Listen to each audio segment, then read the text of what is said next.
White. I'm the host of the Jaguar Journal. I want to make sure that you guys tune in live each and every Saturday morning from 7 a.m. to 9 a.m. on 107.3 FM. We also have our affiliates in Alexandria, Louisiana, as well as down in New Orleans. And if you're not able to catch us on radio live, you can subscribe to our YouTube channel as well as follow us on Facebook. It's the Jaguar Journal.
Opinionated, outspoken, informative. The Jaguar Journal. Your source for the latest information on Southern University sports and SWAC athletics. A Baton Rouge sports talk tradition.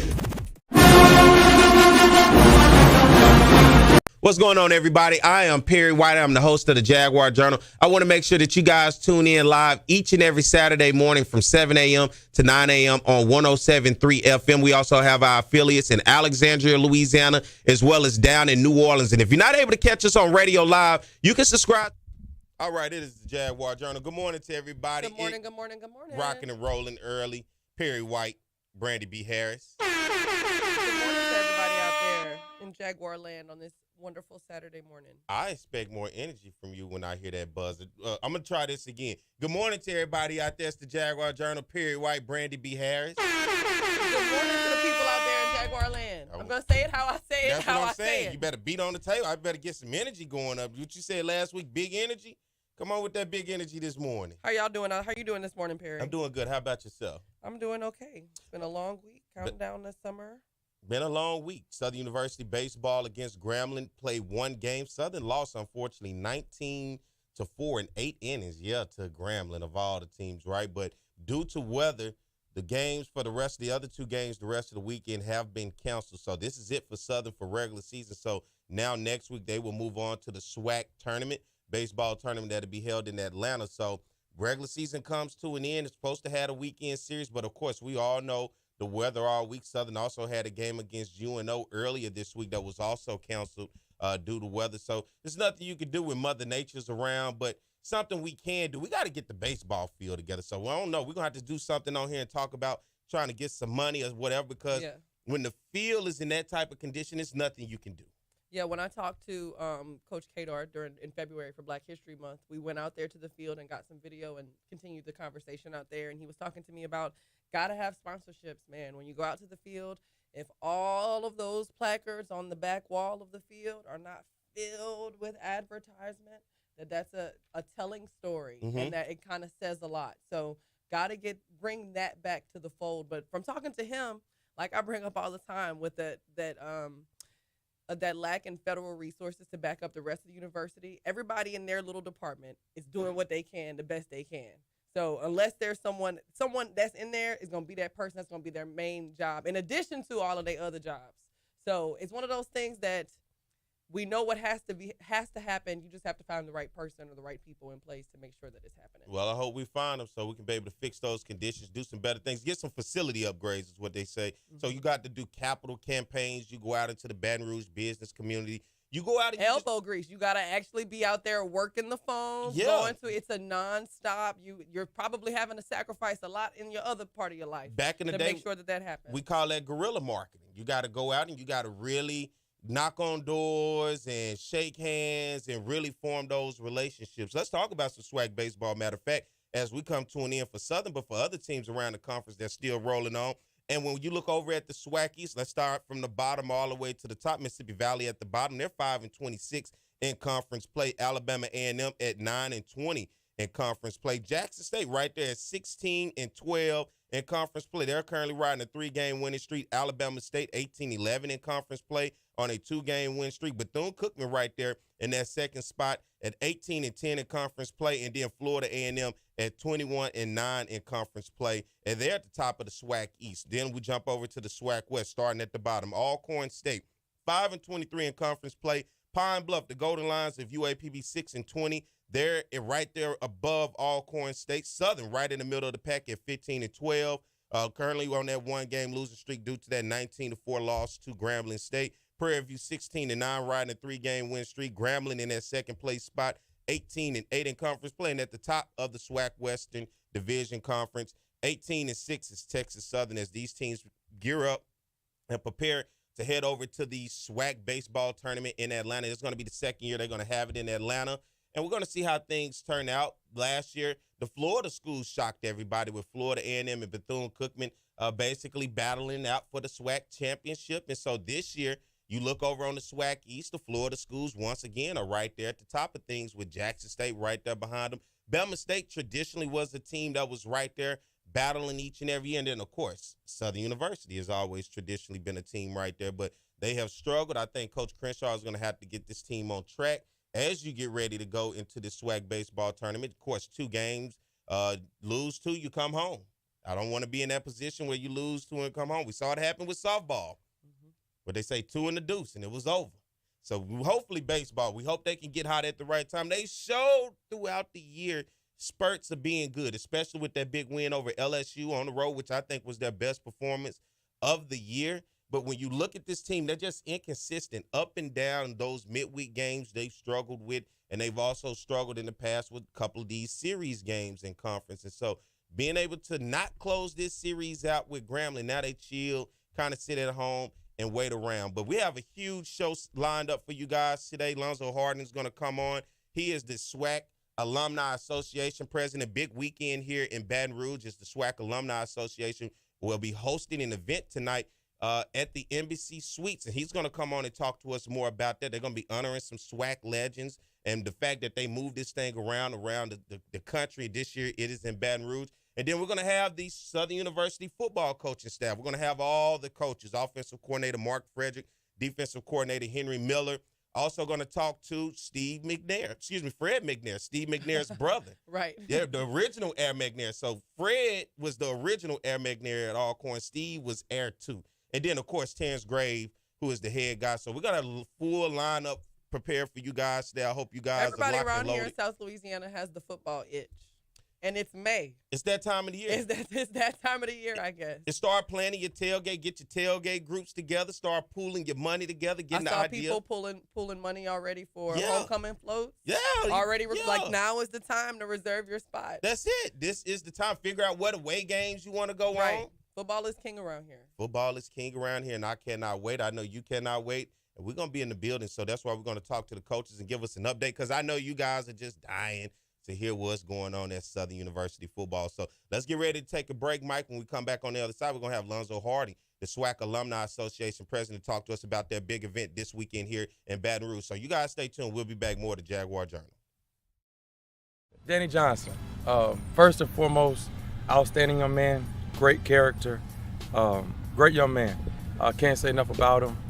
Great father. You always see him, hanging around with his son and spending time with his son and his family. As a player, I can't say enough about him. He has all the athletic ability that you would want in a kid with playing corner, the footwork, speed, all the intangibles. I have a good work ethic. It's been a lot of times, in the off season, like I just push myself to go work out. Even if nobody else was out there, just to get an extra push when we get back into the season.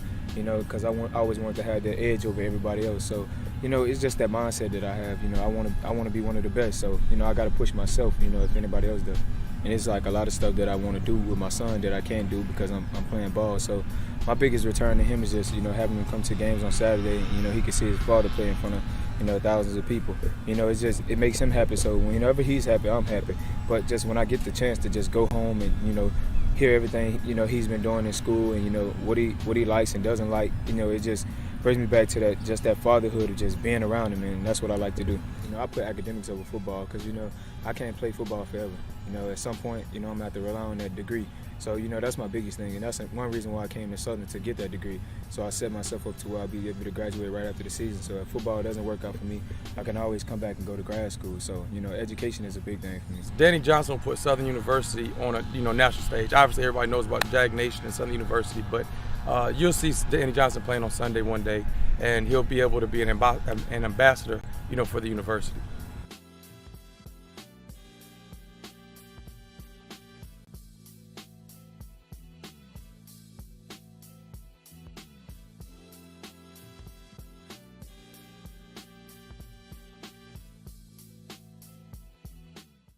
What's going on, everybody? I am Perry White. I'm the host of the Jaguar Journal. I want to make sure that you guys tune in live each and every Saturday morning from 7 a.m. to 9 a.m. on 107.3 FM. We also have our affiliates in Alexandria, Louisiana, as well as down in New Orleans. And if you're not able to catch us on radio live, you can subscribe to our YouTube channel as well as follow us on Facebook. It's the Jaguar Journal.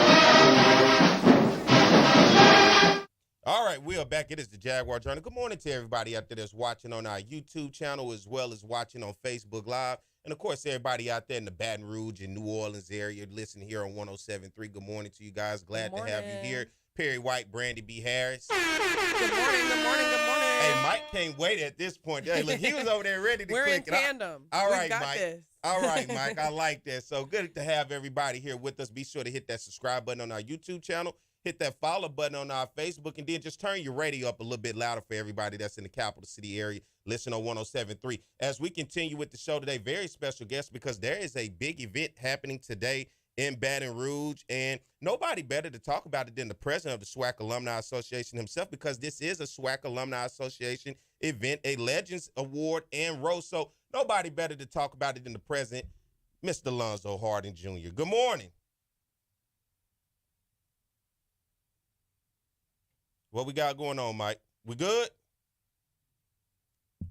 Can you hear us? Yes, I hear you good. Okay, there we go. All right, Mike. good morning. Good to have you on, man. So a lot of people, look, so you and I have talked on the phone the past couple of days, but let me tell you, I remember your days when you were the AD at UAPB.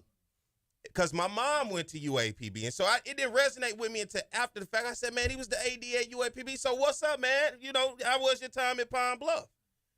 My time at Pine Bluff was good, and even before I became AD at Pine Bluff, I started in the SWAC conference as the sports information director at Alcorn State University from 1980 to 86, and then I had a tour of duty here in Baton Rouge. I was sports information director at Southern University from 1986 to 89 before I went over to the conference office as Associate Commissioner for Media Relations. So I'm quite familiar with Southern University. I'm quite familiar with the Jaguar Journal way back in the days when Greg Burchell used to handle the organization.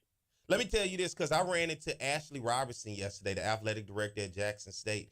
And he said, man, tell him, he said, Lonzo Harding was my AD at Mississippi Valley when I was the point guard. Is that true? That is so true. That shows you how long I have been associated with this great conference.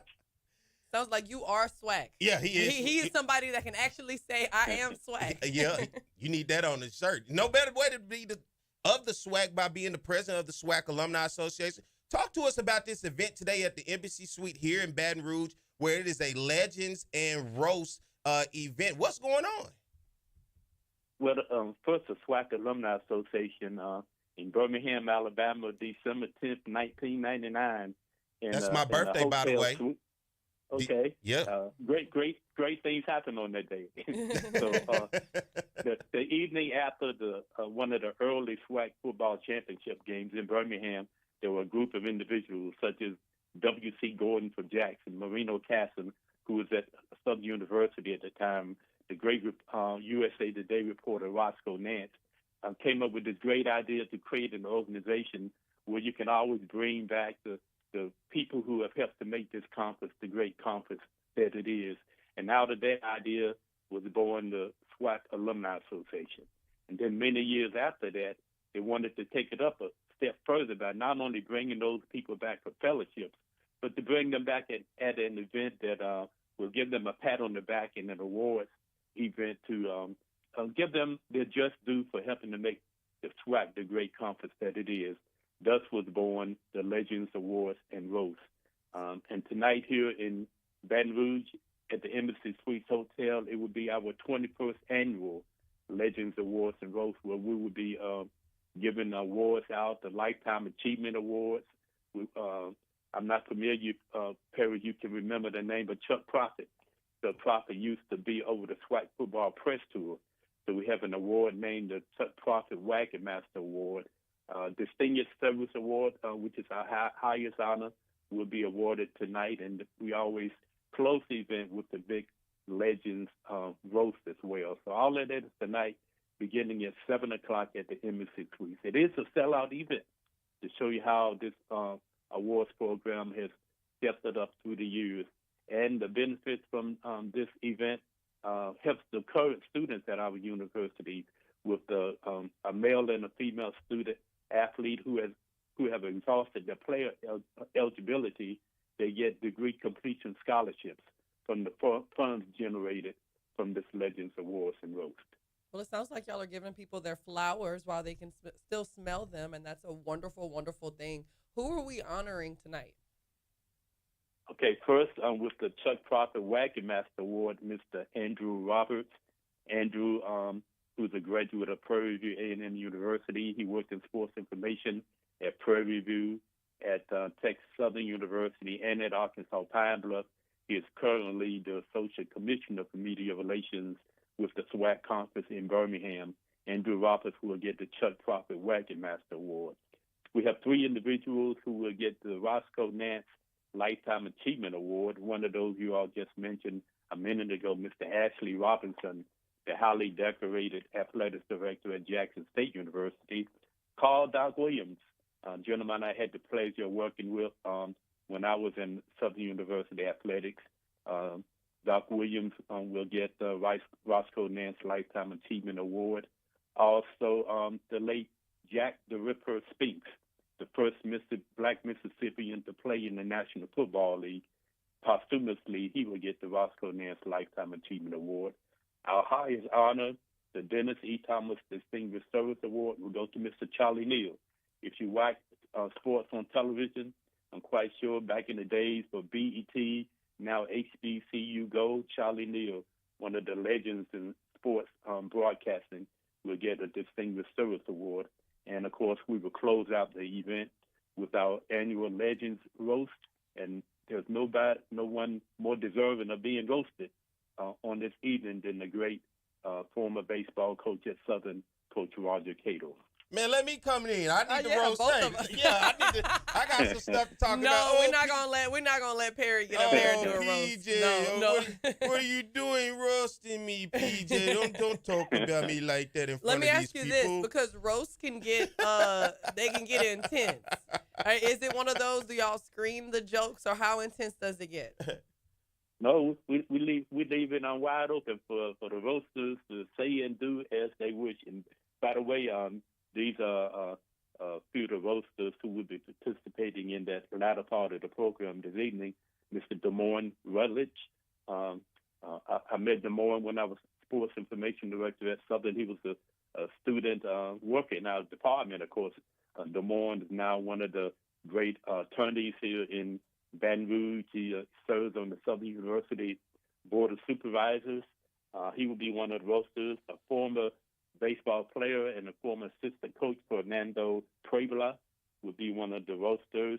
And the great, one of the GOATs of coaching college baseball by video, LSU's former baseball coach, Skip Bertman, will also be one of the roasters for this evening. Okay. So you've got some heavy hitter. I'm very interested to hear the kind of jokes that they're going to be making for this roast. But it sounds like it's a fantastic thing that y'all been doing now for more than 2 decades, giving people their flowers while they can still smell them and appreciating all of the work. I was just saying how many people it takes to run these type of programs, so to run the SWAC conference and to keep people informed and keep that culture going. We appreciate that y'all even do that. Yep, and I mentioned it's great. I think it's great for people in journalism. I know Southern has a great communications major over there. The great Charlie Neal, who has been around calling play-by-play action back in the early days when BET used to broadcast HBCU games long before there was an ESPN or ESPNU. So Charlie, I know he'll have a lot of insight upon getting his Distinguished Service Award this evening. Yeah, Charlie Neal is a friend of the show. He comes on especially basketball and football season. He's now working with HBCU Go TV. He's a great guy to talk to. Of course, that legendary voice, him back in the day with Lynn Barney calling those games, BET. I grew up watching him calling those games, many games, especially those legendary Jackson State Alcorn games, Capital City Classics. They used to call it up there in Jackson, Mississippi. So I definitely, I'm happy he's getting the roses while he's still alive. And, man, it is good to have this event in Baton Rouge. So the event is sold out, so no point of me telling people to get their tickets right now.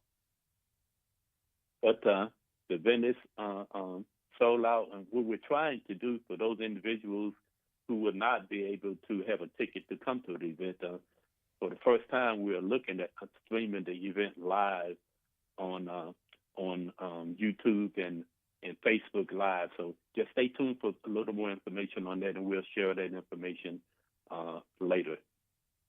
Okay, well, hey, Mr. Harden, I appreciate you coming on this morning, man. Any other information? How does people keep up with the SWAC Alumni Association even beyond today's event?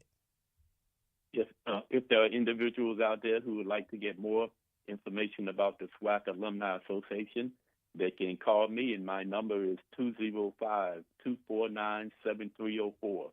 Again, 205-249-7304. Annual membership in the organization is $100, or if you want to become a lifetime member, you can pay in installments of $125 over a 4-year period for a total of $500 to become a lifetime member of the organization. Well, I appreciate you coming on this morning, man. It's great to have a conversation, familiar voice, because once I put 2 and 2 together, I realized, like, man, hey, I remember his days at UAPB. You were there when Monty Coleman was the head coach around there in football. And so, man, what's life like for you right now? Right now, I am actually in my 2nd year of retirement. I'm a graduate of the University of North Carolina, and the day after commencement service is when I began my first full-time job. So I've been working ever since over 45 years now. So I'm trying to step it down a little bit and just go out and enjoy the world in retirement. One thing I have learned is that there is no real retirement. You will always be actively involved with something. And one of the great things that I have been involved with is being a part of this SWAC Alumni Association since it was founded back in 1999. Well, man, you let us know if anything we can do to help and promote this. You're more than welcome to be a friend of the show anytime and come on. Look, we may talk Southern, but we love the SWAC. We love our HBCUs, and we'll do anything we can to promote it, put information out there, and talk about it. So, man, appreciate you for coming on, and, man, would love to have you.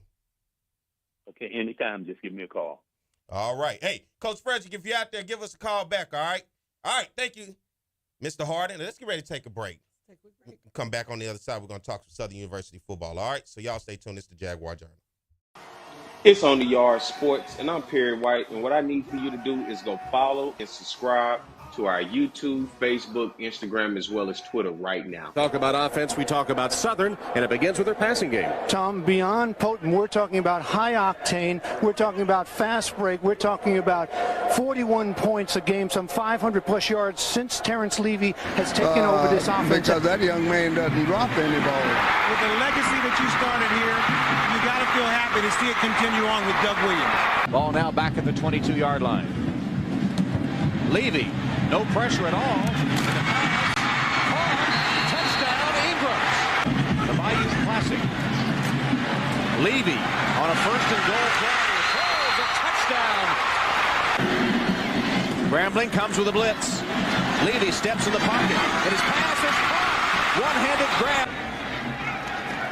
Sort of in the middle of the road of the SWAC, but immediately they jump on the Jackson State defense. And here's Levy rolling out. And the pass is caught. Ball is at the 31-yard line.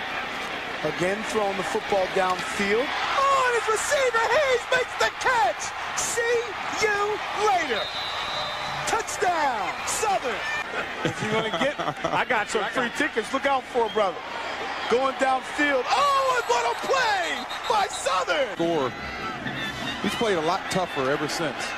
And this is a free play for Southern. 2nd and 15. It's a free play. Levy completes his It's pass. a free play. Oh, and he's still up. It's a free play. Hayes. Hayes is going to continue running inside the 10, the 5. Unbelievable, Michael Hayes. 3rd down.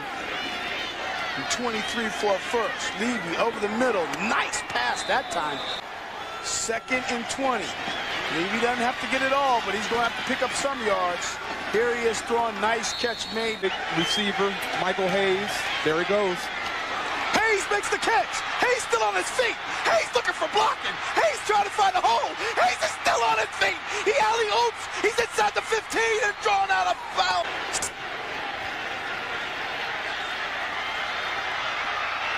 Touchdown.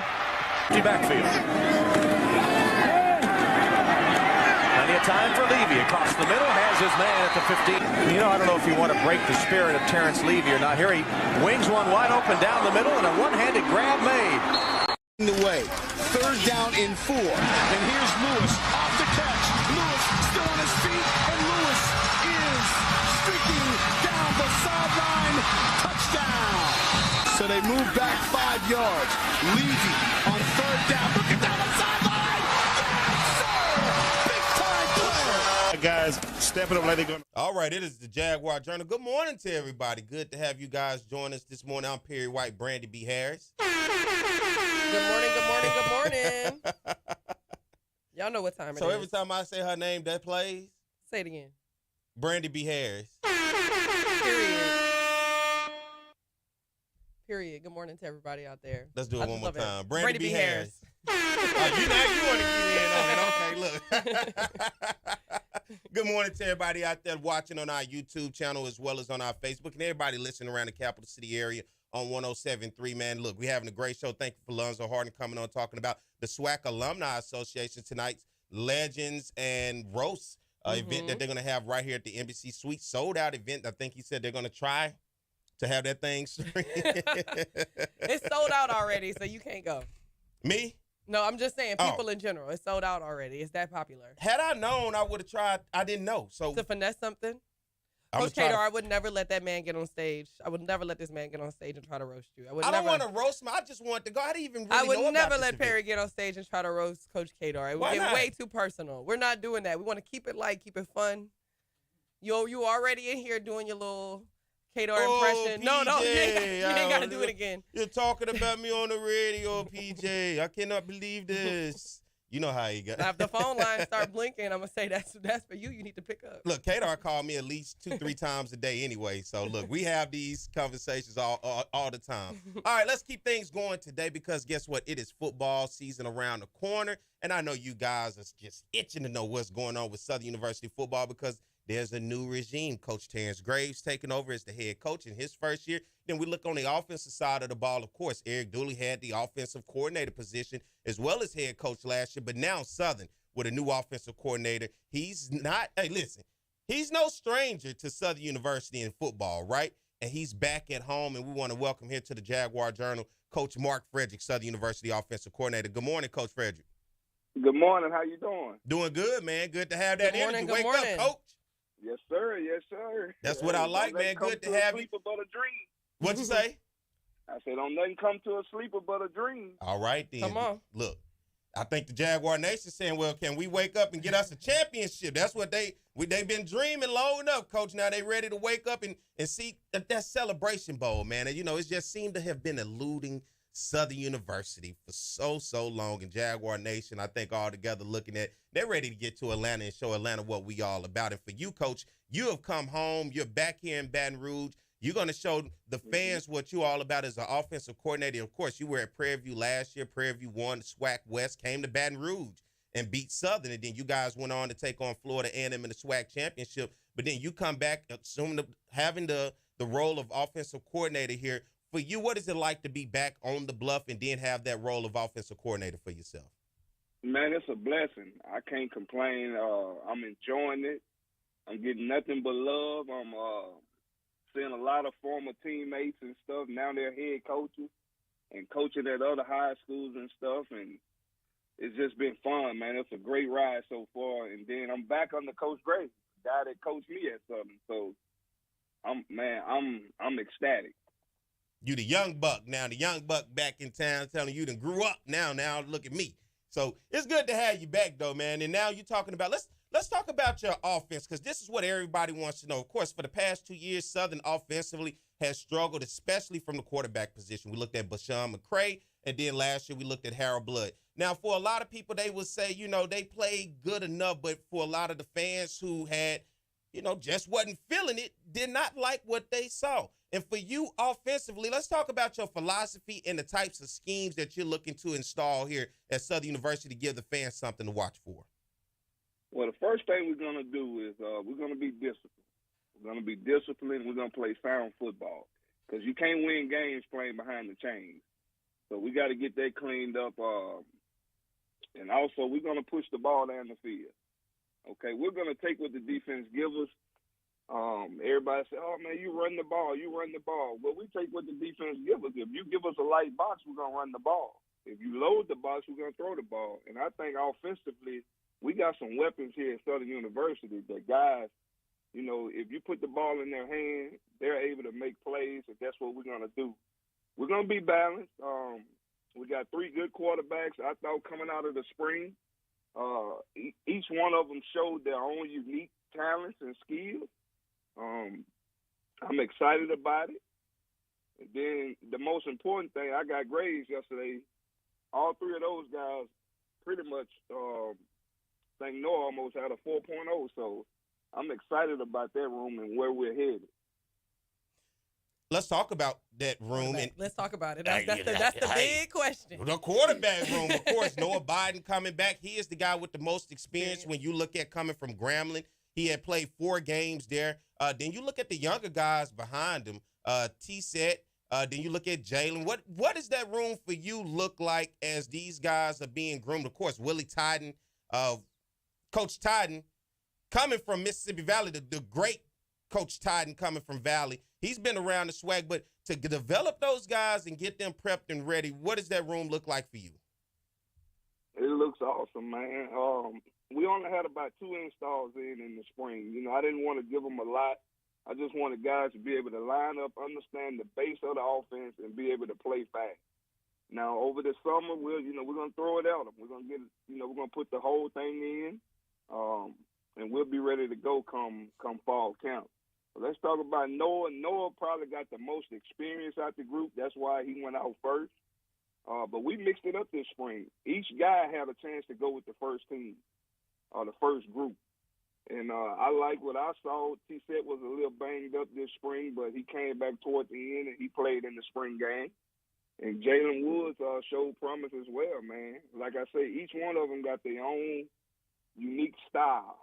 And the thing I like about the offense is player driven. I don't have an offense to where, oh, you got to do this, you got to do that. No, we're going to play to your strength. So if this is what you do well, that's what we're going to do. So whichever one is in at that time, that's how we're going to roll the offense. And again, I like what they do. So Noah had a pretty solid spring, man. He got a live arm. T-Set, he came in. He showed some flashes. He was kind of banged up most of the spring. And Jalen is smart, man. He's sharp. He's sharp in the pocket. So I like what they bring. We're going to add a few pieces here and there. We already added one guy to the room from across the street. And we're going to add another piece, and we'll be ready to go come fall camp. Let me ask you this before I move on to the next position. What do you look for in the development of a quarterback? Because, of course, he's the general of the offense. He's the next person aside from yourself when he goes out there to command the field. What is your idea of a good starting quarterback or a great starting quarterback for yourself? Number one, he got to be confident in him. If he confident, then the offense is going to roll. And he got to be efficient. I don't need a guy to show me he can throw 70, 80 yards down the field. I need a guy to be precise with the football, no turnovers, and lead the offense. He got to command the field as if he was me on the field. Mm-hmm. So that's what I look for in a quarterback. And he got to have the it factor. You can do a lot of different things. If you got that it factor and you're a winner, you can play for me. Let's move over to the offensive line, right? Has some depth issues coming into the spring game, but, of course, I think you guys are picking up some more guys out of the transfer portal and try to pick up that depth on the offensive line. But that seemed to be a big concern last year for people. When you look at that offensive line, who's returning and what can people expect to try to beef up that offensive line this fall? We had two returners in the spring that played a lot. That was Cam Foster and the center with Trash. And, you had some other guys that played some. But the biggest thing I think Coach Nivens and the offensive staff and myself, we addressed the offensive line issue. I think we're up to like 17 or 18 right now.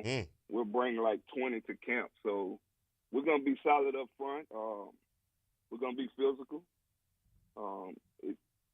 My philosophy hasn't changed, being a former guy that love to run the ball, as they say, but it come a time and point in the game, you got to be able to roll your sleeves up and get 2 or 3 yards. Mm-hmm.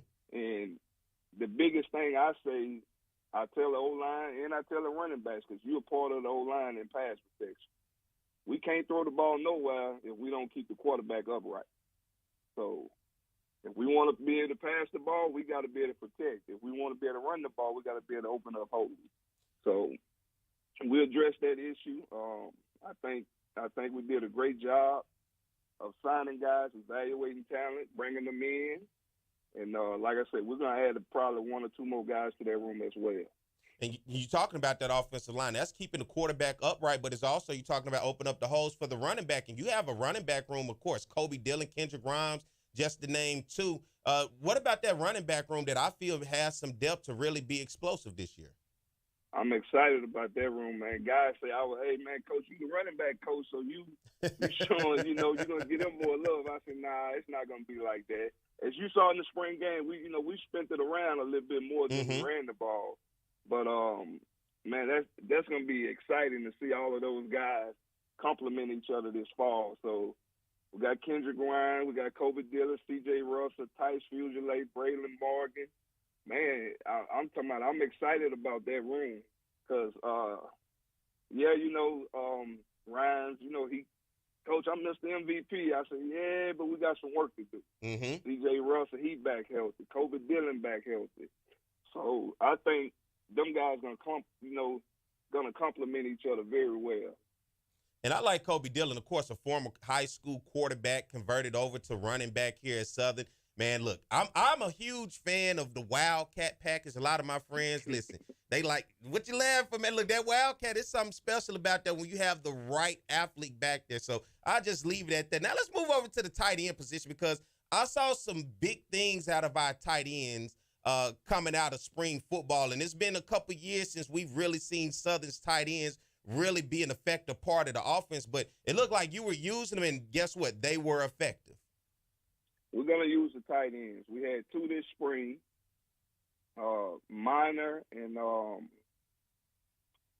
Dupree. I like Dupree. When he get off the bus, he looks like that guy. Yeah, oh yeah. But we added a kid from St. Aug. He'll be here this summer, and we got a couple of more pieces had been added to that room as well. We're going to use the tight ends. We're going to base out of 11 personnel. And like I told the coaches, if we got 2, we'll go 12 personnel. If we got 3, we'll go some 13. We're going to use the tight ends because they're mismatched. And I really do think that they add a huge advantage for us in the passing game because, quarterbacks, they quarterback friendly. Mm-hmm. They taller guys cross the middle of the field and stuff like that. So you'll be able to see them easier. And then they got soft hands. But the biggest thing I was impressed with was their blocking skills, man. They can really block. They can take on one-on-one with a defensive end and root him out of there for power. So I'm excited about that. And then just to get them, advanced into the passing game. We just ran, some simple stuff this spring. Now we're going to add to it. Third down and stuff. Now you got a mismatch on a linebacker. That's a quarterback best friend. Of course, another quarterback's best friend is his wide receivers. Let's talk about the wide receiver group and the guys that you have returning and coming back, and some new names that for people to get familiar with this year. Of course, you got Darren Morris, you got Chandler Winfield, and you got Kirkwood. Mm-hmm. They all played some. Now, you got some new faces out there that were kind of like a shocker to me this spring. You got Cam, you got Khalil. Man, them guys played this spring. Didn't complain about anything. Learned the offense pretty well and showed that they can make some plays if you put the ball in their hands. So the biggest thing with that room, we got to stay consistent, stay hungry. And the good thing about it, man, Coach Barrera has done a great job. Them guys cheer for each other. They're not selfish. They understand it's only one football, but if I do my job, you'll get a chance to make some plays. And if you do your job, I'll get a chance to make some plays. So with that type of attitude, I think we're going to be pretty solid in that room. That's a good – hey, when the room is like that, you working with something, because typically you'll find selfishness. A guy feel like he has to be that guy to make the play. It has to fall on him, and he's not really. But when you get a room when they cheer on each other and they like, hey, your turn, then tag, no, it's your turn, I think you're working with something there with chemistry. So overall, when you look at this offense, I'm going to ask you this now, and this is a grading scale, right? A to F, F being the worst, A being the best for you. Coming out of the spring and your evaluation of the offense, you just the first time with the spring dealing with the offense, but for you, what would you give your evaluation of this offense heading, getting ready for the summer and the fall? Heading out of the spring, I give them a C. Mm-hmm. And the reason I give them a C, we had a few penalties in the spring game.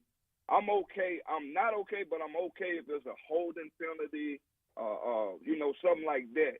But a pre-snap penalty, we can't have. Oh, yeah. We can't have false starts, illegal shifts, motions, stuff like that. So once we get that cleaned up, which I think, everybody was just excited to show what they could do. A lot of guys hadn't played that are back. So we just got to get them into game mode. But I'm pleased but not satisfied. So we got some work to do. Like I say, we're going to add the rest of the offense. We're going to open the playbook up, and we're going to be ready to roll. Yeah, those pre-snap penalties were tough on Southern last year. They made some short yards downs into long yard downs, and that was something that we dealt with a lot last year. Brandi, you want to get in on this? Yeah, I just wanted to ask really quick, what's going to be your message to the team heading into this summertime and, of course, when camp starts and fall season, and more importantly, to the fans, because the fans are going to be looking at the offense, so they're going to be looking at you, Coach. Well, we came up with a motto this spring, and the motto is wit, whatever it takes.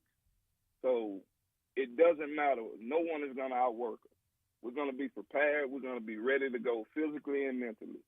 So the guys are eager to get back. They just went home. School just ended. They just went home, and you got guys up there in the weight room right now. I like that. Wow, that's awesome. I like that. Right. Don't tell me that, Coach. I'm telling you, man. I'm excited. I show up. I had to stop by the office, pick up some stuff because I've been out on the road.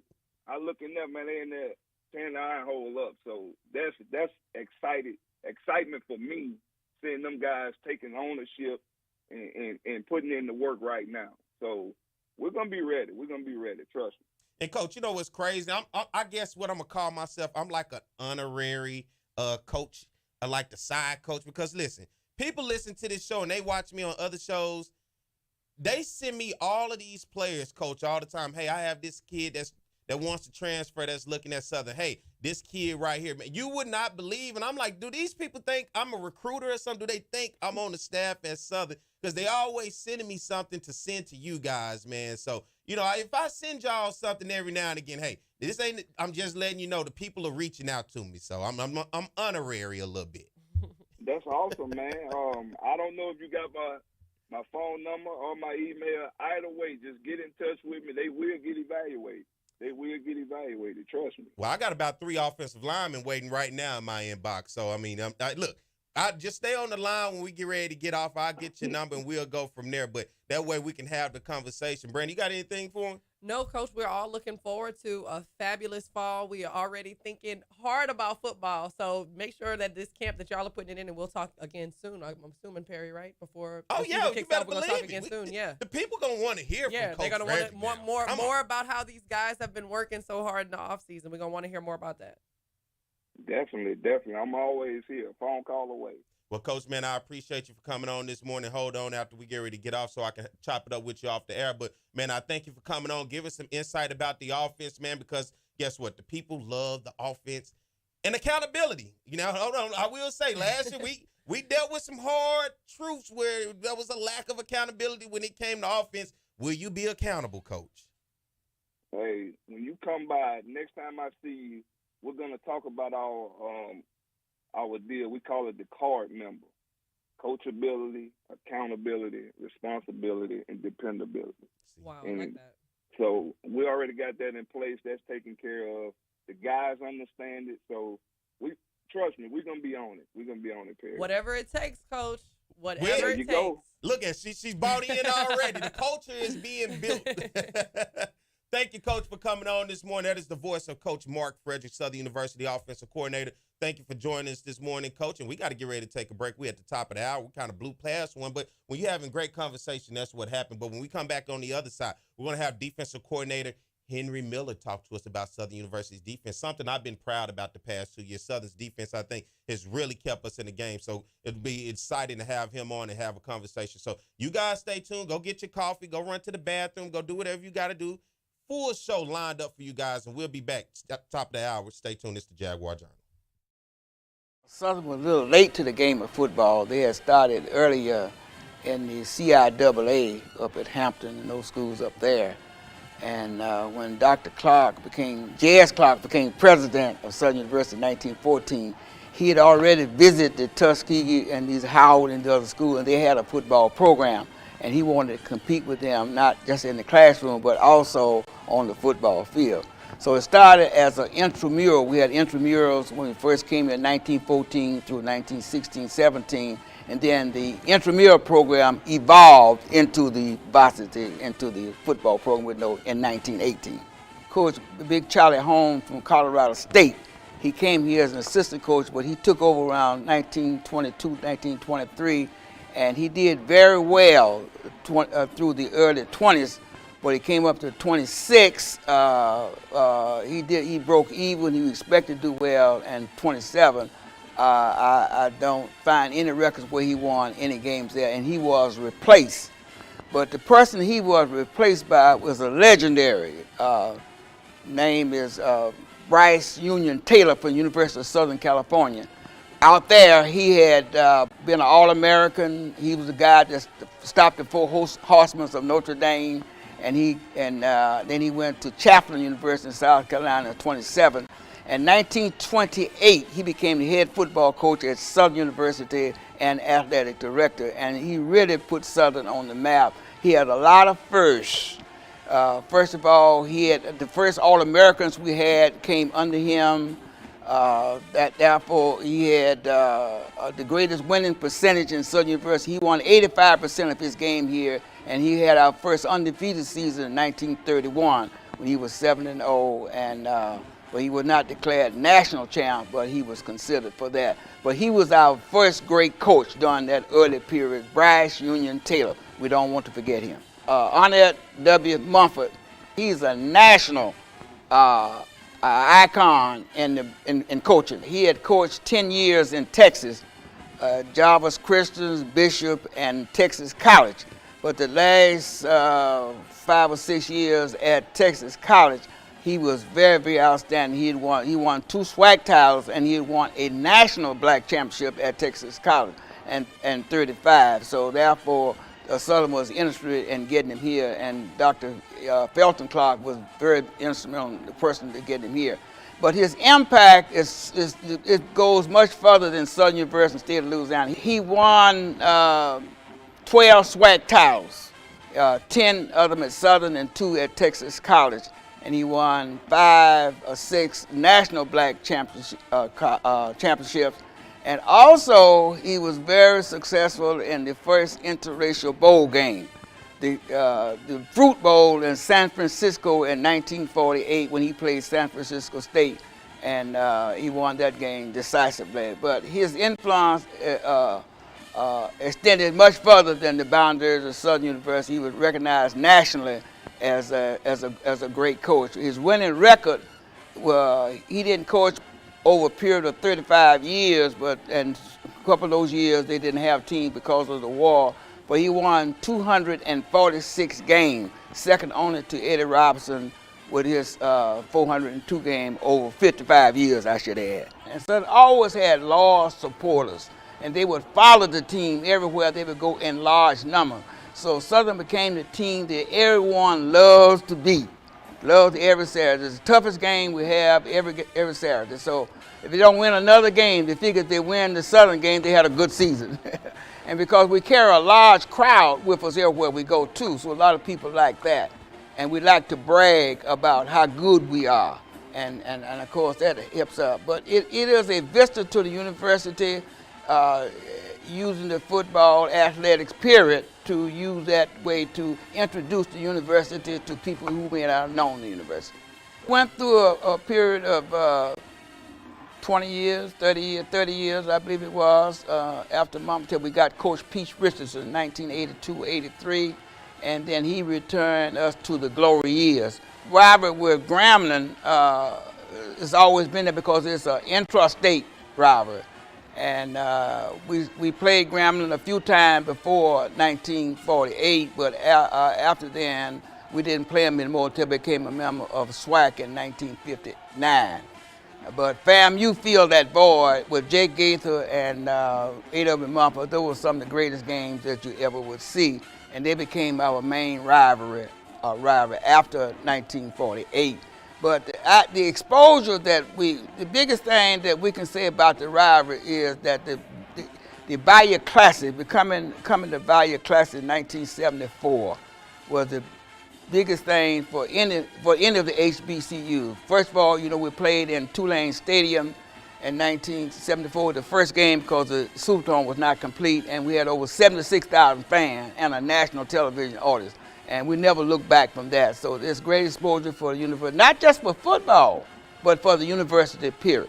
On a big game day atmosphere here, we have over 100,000 people on the campus. And for homecoming, they're everywhere, all of them down in Scotlandville, railroad tracks, and we'll have over 100,000 fans here tailgating, just having a good time. And hopefully that we get most of them to come into the game. But we do have a packed house.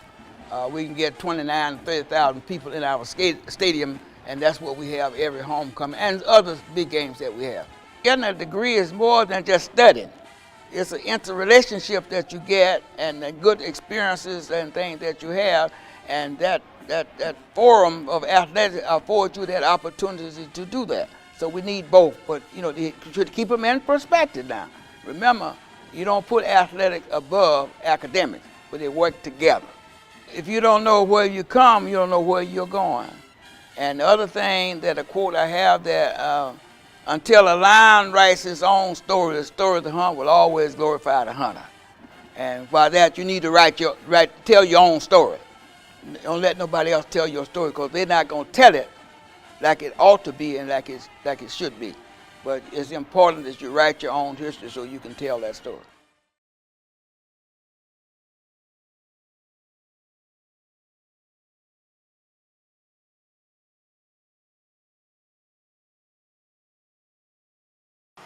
It's On the Yard Sports, and I'm Perry White, and what I need for you to do is go follow and subscribe to our YouTube, Facebook, Instagram, as well as Twitter right now. T.R. Ricks is a fifth-year senior who's getting his first chance to drive the train that Bob talked about. And right now, he's driving it quite well because the Southern Jaguars are kicking butt in the SWAC conference. As Bob mentioned, 6-0 overall in the SWAC, and T.R. Ricks has played so well. Over 2,000 yards passing. In the last 3 games running the football, he's been over 100 yards on the ground. The respect factor that he gets from his teammates is incredible. As a fifth-year senior who's never started, they elected him captain. And the numbers he has put up are represented on your screen. 27 total touchdowns on the offense, a pass percentage of nearly 60%. He could be the SWAC Player of the Year on the offensive side. Best, and they're going to get a huge dose of the best offensive player in the SWAC, and that being Thomas Ricks. Yeah, what Thomas Ricks has found a way to do is just beat defenses either with his arm, with his feet, or with his leadership capabilities, finding a way to win the games late with fourth quarter comebacks. All right, we are back. Good morning to everybody. It's the Jaguar Journal. Good to have you guys with us. Shout out to everybody watching us on our YouTube Live. Thank you for doing that. Hit that subscribe button. Become a member. Guess what? It's free. I don't need your social security number. I don't need your credit card and debit number. I don't need to know your kids' birthdays. I don't need to know none of that. I just need your love and support. And guess what? It costs nothing to hit that subscribe button. And everybody watching on our Facebook Live, good morning to all the groups and all the pages. Good to have you guys. Hit that follow button. Look, you can hit the follow button. Once again, it costs nothing. Just support, right? And everybody listening on the radio waves around Baton Rouge all the way down to New Orleans, 107.3 FM. Good morning. Turn your radio up a little bit louder because we have an awesome show today. I'm Perry White, Brandi B. Harris. Good morning. Good morning. Good morning. Look, I did that just because I was going to keep Mike hand waiting on that mouse. He just could not wait. Mike is ready. He enjoys it. Thank you for your services, Mike. We appreciate you. As we continue to keep things going, thank you to Coach Mark Frederick coming on talking to us about the offense. Now let's talk about Southern University's defense. And nobody better than to talk about Southern's defense than the head guy himself, the defensive coordinator, Coach Henry Miller. Good morning, Coach Miller. Good morning. Good morning. How you guys doing this morning? Doing good, man. How about yourself? Good, man. I'm doing great. Doing great.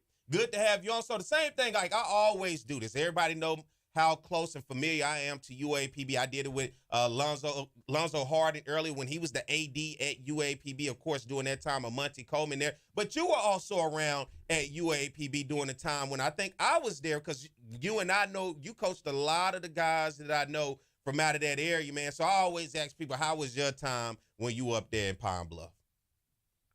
You know what? I really enjoyed myself at Pine Bluff. We had an opportunity to bring that university, to opportunity to winning a championship that they haven't done in almost 50 years. I met a lot of friends there. I coached a lot of good players there. So I have no regret going to Arkansas Pine Bluff.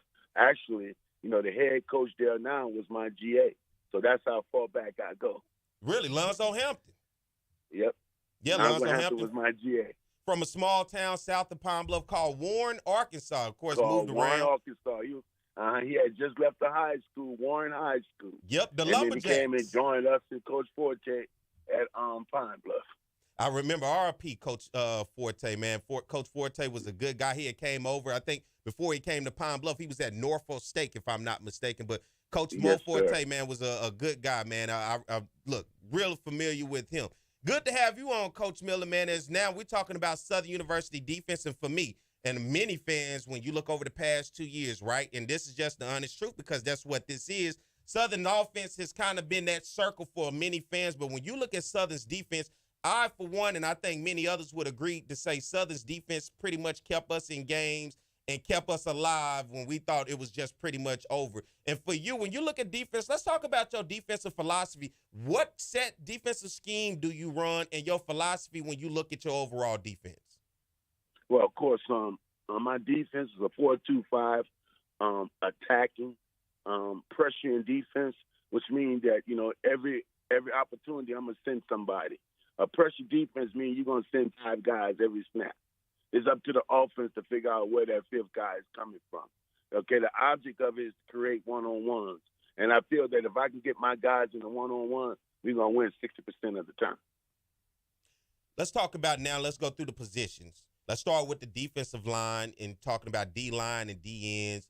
For you, who's returning, and give us some names of some guys on that D-line and D-end that Jaguar fans and Jaguar Nation should be looking for this year? Well, of course, you know, when you talk about the D-line, you start off at defensive end. You got to start off with Givens. Givens is that guy. That's Kelby Givens. I wouldn't be surprised if they voted him as preseason defensive player of the year.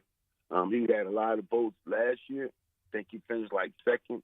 So I won't be surprised if he go in this year with preseason defensive player of the year. Okay. We also have Cotton. You know, Cotton been around a long time. A veteran, a guy that, you know, we lean on a lot for leadership. You know, and of course he's gonna do what he has to do as a football player. But he actually lead these guys and keep these young guys going in the right direction that we need them to do. And then I got my little bulldog, Willie Miles. You know, everybody asks me every time they play, Coach, who is that little number 93? And all I do is laugh. Because that's my little bulldog. Let me tell you what Coach Pete Richardson, I was talking to him. You know what Coach Richardson called him? He called him a little squatty body.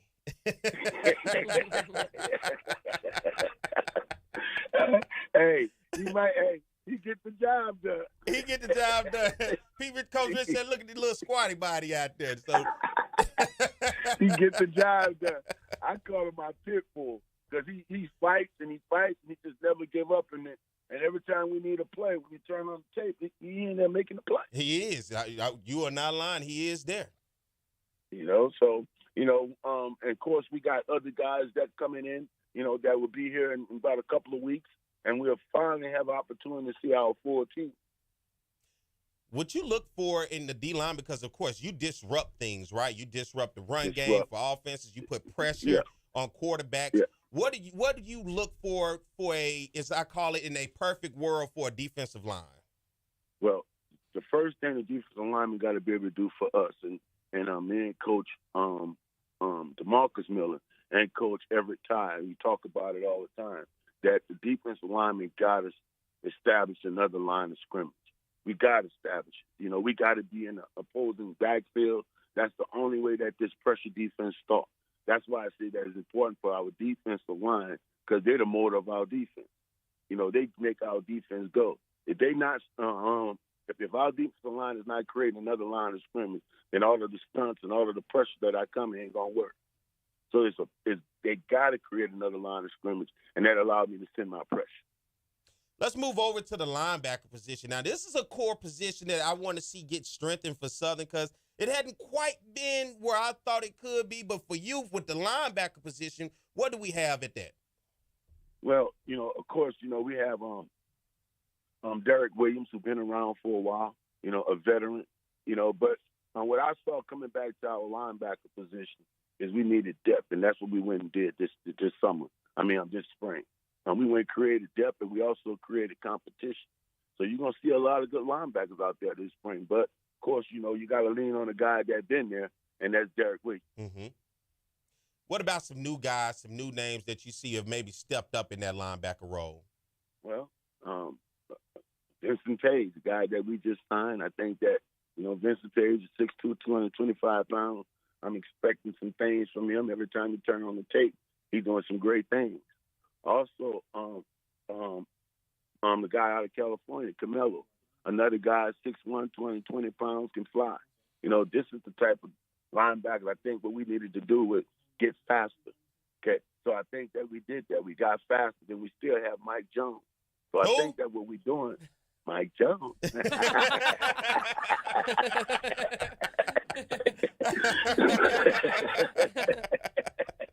That was a cultural neck right there. That's funny. You got to be quick with it. You got to be quick with it. You can't let it go over your head. Yep. So I think then you got tape. You know, so I think what we did in that linebacker room, we created competition. And I think when you create competition, you're going to get better. We bigger, we faster. And that's, you know, going into spring, that's what I know. Coming out of spring, that's what I knew we had to do. Let's move over to the defensive back now. Look, when I say they getting after it, when I came to the practice and I looked around, man, those DBs getting after it. For you, when you look at that defensive backfield, I know you want to see improvement, but, man, it looked like they getting after it back there. They are, and I tell you what, that is the most surprising position to me as far as competing, because the other guys not even here yet. Ooh. And that's why me and Coach Wallace, we sit back and we say, wow, man, this is going to be an interesting summer. Because you have guys out there this spring, including 2 walk-ons that I didn't know nothing about that caught my eye. And then you still have Rodney. Then Luke Rose is all of a sudden, he's stepping his game up. So, you see all this competition. And now the other guys that you have coming in not even here yet. So I'm looking forward to this position. It's going to be heavy, heavy competitive. I tell you that, we got some good guys coming here, some big names that you guys going to recognize when they get back, played in the area. They made their way back home, and they're going to be very, very competitive. Some of them is from Louisiana, not too far, and they made their way back to Louisiana to play. And there's going to be some big names that you guys going to see, that these young men ready to play some big football. I got to ask a question, Coach, because when you look at the landscape, of course, of college football today, offenses are predicated with a lot of RPO, dual threat quarterbacks. When you look around the conference as a SWAC, and next year, you're not going to have a lot of returning quarterbacks. Probably going to have some offenses that will struggle. I think Andrew Body perhaps may be the most talented quarterback. He's at Alabama State that's going to be returning. But when you look around the landscape, for you getting your defense ready against SWAC offenses, what is that typically like when you're looking and evaluating talent around this conference? Well, first of all, you got to be fast on the edge because of the quarterbacks that we face. The RPO, you just mentioned it. And most of the time the quarterbacks in our conference, they want to get them on the edge. They want to get them to put the ball in the running back or pull it and get on the edge and be able to make a decision from there, almost like option. So when I'm setting up my defense, I'm creating my defense. I want big in the inside. I want speed on the outside, because I know that that's where they're trying to get at. If they ever try to come back inside, I'm still firm enough to be inside, to protect the run. But in our conference, I think they try to get to the edge any way they can, screens, bubble screens, RPO action, any way they can. They want to get that quarterback out there on the edge if they got that kind of quarterback. Now, if they don't have that kind of quarterback, then now my scheme changes, because I know that I ain't got to worry about that quarterback getting on the edge. Well, Coach, I asked Coach Frederick the same thing. I'm going to ask you, what is your message to the team going into, I know they're going for the summer, but when they come back for camp, and what's going to be your message to the fans? Obviously, like Perry started their interview, defense already been doing something. So what can we expect going into fall? Well, to me, right now, we're on a whole nother mission, and it's called going from G to G to G. And that is going from good to great, and then from great to God. That's our mission. We won't have nothing else. Nothing else would be, it's not tolerated. We got to go from good to great. We have to. Good is not good enough, so good is not accepted. We got to be great. And, Coach, I'm going to do the same way like I did Coach Frederick. Grading scale coming out of the spring, A to F, F being the lowest, A being the highest. What would you grade your defense coming out of the spring and then heading into the summer and the fall? And that's tough to give them, because some of them I took out deliberately so I can give other guys action, so I can see where they come at. But if I had to grade them, I'd give them a C+. I'm hard. And that's fair, because we talk about accountability here. And trust me, we get the people call in, whether they frustrated or they're excited after a win or after a loss. People love the honesty and the accountability from coaches. And so what that does is shows there's much more work to do. And, of course, a team, typically what you want to see get better and better and better as the weeks progress, as the season goes on, and you continue to make that late push October, November towards a championship appearance and ultimately the Celebration Bowl. And they say defense wins championships, right? Mm-hmm. Offense sells the tickets for the explosive and the excitement, but the defense wins the championship. So to hear you continuously say there's much more work to do, and what we've seen, I'm excited. I hope the fans out there excited. And, Coach, you're more than welcome to come on anytime. Use this platform the same way I've told any other coach to use it as recruiting and whatever else. or just to put a message out to site. You can just call in one day and just excite me right quick. Just give me one of them old coach speaks and hang up on me. I'm okay with that. Okay. I tell y'all this before I get off the line with you guys. We all know that sometimes good is not good enough. Mm-hmm. So if you're trying to reach a goal, then you've been good for the last few years and you haven't reached your goal. So that means you got to change your goal. Okay. I mean, I can't be good. I got to figure a way to be great. Mm-hmm. Okay, and that's where we're at right now. Well, Coach Miller, man, I appreciate you for coming on, man. As always, it's finally good to have you here on the show. Glad for people to hear your voice, get a chance to get to know you, and then absolutely look forward towards football season. So if they haven't started buying the season tickets by now, buy them now. You better get excited. You better hurry up and get them. Right. I'm telling you, it's going to be – I think this is the Jaguar year. I like Personally, I think it. I believe it. And that's why we preaching what we preaching to these young men right now as they come in. Don't come in here trying to be good. Okay, that's not going to be good enough. You got to come in here with a mindset that we're going to be great. And that's it. Well, Coach Miller, thank you for coming on this morning, man. Look, I appreciate you. More than welcome to come on any other time. That's the voice of Coach Henry Miller, Southern University Defensive Coordinator. Thank you, Coach. Thank you for having me. All right, let's get ready to take a break. When we come back on the other side, guess what? Very special guest, first time here on the Jaguar Journal. I've been looking forward to this conversation a long time. Former head football coach at Alcorn State, now tight end coach at Southern University, Fred McNair. I cannot wait for that conversation. So you guys, go get your coffee, run to the bathroom real quick, come right back. Stay tuned, more to Jaguar Journal. Darius Skelton has really had this wave of momentum for Southern. Yeah, first-year player in this program. I love his decision-making. He makes quick decisions, particularly when running the run-pass option game. That's his specialty. He's been an impact for this offense since he took over as starting quarterback. Well, Darius Skelton is a dual-threat quarterback. He can throw the football. He's very good at throwing the ball down the field. We're going to work on this spring those intermediate passes, but down the field, he's one of the better down the field passes that I've seen. Play action, Skelton going for it all, has a man, and hauling it in is Hunter Register. And then when you talk about running ability, he has running back capabilities. He can go the distance. He has the speed to go the distance. He has the power, and he has the vision. And I think when you put that with a dual threat quarterback, I think he's the reason why we're so happy about this coming season. Skelton feeling the pressure. Skelton eludes a couple of tacklers. He's still on his feet. Oh my! Little shake and bake juke move, baby. Being a quarterback, man, it's not easy at all. It was hard being here and having the expectations to be the starter and not being the starter. It was overwhelming. Like, I was ready to play, and not playing when I was ready to play just made me kind of look at life differently and really think, should I be here or should I not? And I talked to God, and he just settled me down, and he told me to be patient. That's what I did. Skelton, who started the last 6 games of 2018 for the Jaguars. They went 5-1. Their only loss to Alcorn State in the SWAC title game. Taking the jet sweep, and Skelton awfully good with his leg. Blitz. Register, the receiver at the bottom of your screen. Nice grab. All who have had an impact here in the year lowing. Southern still off. Skelton comes up for the 3rd time. Taking the jet sweep, he'll keep it. A good lead block as he cuts it to the outside.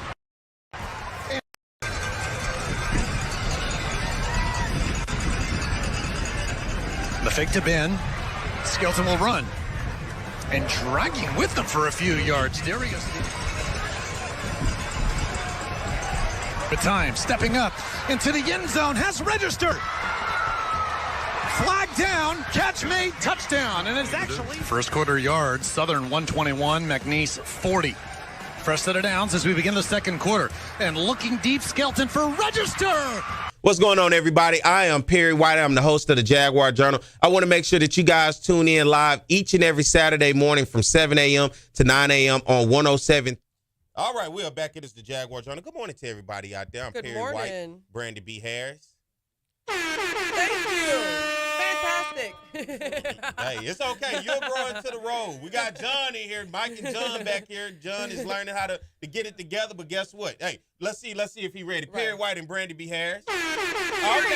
Good morning, everybody. Good morning, everybody. John, you're moving up now. You're getting your heat meter is going up. Yeah, go ahead. That's what I'm talking about, John. All right, good morning to everybody out there. Good morning. Thank you for watching on our YouTube channel as well as our Facebook Live, and everybody out there listening across the capital city area on 107.3 FM. It's good to have you guys. And guess what? Very special guest, and I believe this has to be his first time here on the Jaguar Journal, but I am glad to have him this morning. And welcome to the Jaguar Journal, tight ends coach at Southern University, Fred McNair. Good morning, Coach. Man, good morning. Great day to be a Jaguar, man. I never thought the day would come. I hear that out your mouth. I never thought the day would come. Coach, what's going on? Welcome to Baton Rouge, baby. Man, everything is good, man. It's been great. It's been good since I've been here, man. And like I said, man, great day to be a Jaguar. You born December the 11th, Coach? That is correct. I'm December the 10th. So y'all, this was destined to happen. This is destiny. What's up? That's my guy, man. Yeah, we celebrate some birthdays, and hopefully this year we at the Celebration Bowl celebrating our birthdays. How about that one? And man, that would be something special, man. And you know the Celebration Bowl oh so well. Guiding Alcorn State to the Celebration Bowl. I went the year that you guys had to take on, Tyreek Cohen and the North Carolina A&T in that first one, man. You guys were really good that year, but it was just Tyreek Cohen. It was nothing. Anybody. Lenore's Footman was the quarterback. Man, I remember Lenore. I think Southern, well, they probably don't because it was only about 6 people at that game. It was a monsoon that day. Lenore's Footman got his first start and broke out. But, man, first, I just got to say, welcome to Baton Rouge. I hope we treating you right. I hope they feeding you all the crawfish and red beans and rice and etouffee. Do you eat all that stuff? Man, Baton Rouge has been good to me as far as food-wise. I think Coach Grave and Coach Frank, they've been taking me to several places to eat. Man, I've been having a good time down in Baton Rouge, man, and it's been wonderful, man. Everything has been good. Being a part of that community, man, it's been great. The people that treat me right. Coach Grave has done a great job since I've been there, just communicating. And Coach Frederick, man, he's a show, man. He's the guy. And I think that, just being there and just being a part of that program is just special. It'll be a special year for us. I think it's going to be really great. Coach, let me ask you this, because Jaguar fans, this was kind of their distaste with Dawson Odoms all of those years. They said Alcorn was always in Southern's way when it came to championships. And, of course, you won some championships and the SWAC championship against Southern back-to-back years. When you guys prepared for Southern, I always wanted to ask this from the other side. What was it that you saw? Don't laugh at me now. But when you prepared against Southern, which this was real life, the distaste for Southern fans with Dawson Odoms, what did you see about Southern that continuously gave you guys the edge year in and year out? I think it's just the fact of just game planning, and I think that we knew from the start of the kickoff really what they was going to present to us, and just game planning, and that's what we did. I know Coach Miller, he's been a good guy too, D coordinator, done a great job. But, just knowing what they do, pretty much from that standpoint, offensively, defensively, and just taking the ball away from the people that make plays, really. And that's what's been the key to success against Southern, But I'm glad to be here on this side of the ball. And I'm glad to have you on this side of the ball. to be able to give some knowledge and help this team prevail championships, So yeah, that's going to be the key this year. And you know about championships, of course. My boy Ladarius Skelton, he was the quarterback here, man. Y'all, look, I wanted him to be great, man. Alcorn just kept getting in the way of us trying to be great. And listen, it was tough to be up there in Lorman, Mississippi, with you being the head coach up there, man. But now, look, stop laughing at me, Coach, because I know you on this side now. He's probably got them SWAC of the year SWAC coach of the year, and he got his division champions and his championship rings, and he looking at it, he just like, you know what? Look at all my stuff. Look at it. And it's good to have you. Like, let's talk about your role now. Tight ends coach here at Southern University. Of course, a lesser role from being a head coach, but it's still good to have a head coach-minded person in the room because there's a lot to learn from you, Coach. It is, and I really accept this responsibility of being being that position coach now, and the responsibility a little less, but it's still great. Just being in the room with Coach Grave and just getting to understand what he's going through in terms of getting a football team ready to play, coaching staff, and being a mentor to these young men that we're trying to raise. But being a tight end coach it's a less of a role, but I'm enjoying it. I know Dupree Fuller and Jeremiah Minor, those are some great guys just to work with on the field, man. Those are going to be some good tight ends for us this year. They've done some great things throughout the course of the spring, made some plays, made some catches for us, and I'm looking forward to the season with those guys and with the incoming freshmen that's going to come in and be a part of the program as well. So just getting familiar with the use of the names of all the players and it's still in the process, but I think just going on down throughout the season, the course of the year, we'll get familiar with them and get these guys rolling. So I'm excited about it, man. I am really excited. You're one of the calmest, cool, collective coaches I think I've ever seen walk a sideline. No matter what the score is, no matter where you at in the game, you've always kind of kept your calm and your cool, but you always find a way to get your team morale back up and get them back into games. I think one that I have to look at most when you guys were on the road a few years ago when you were at Alcorn and you were down big to Pine Bluff and you came back, and I watched that game on television, but just the calm nature that you had the entire game. What about it is it just keep you cool and calm, and is that just being a former quarterback having to remain that way in a game, or is that just who you are as a person? I always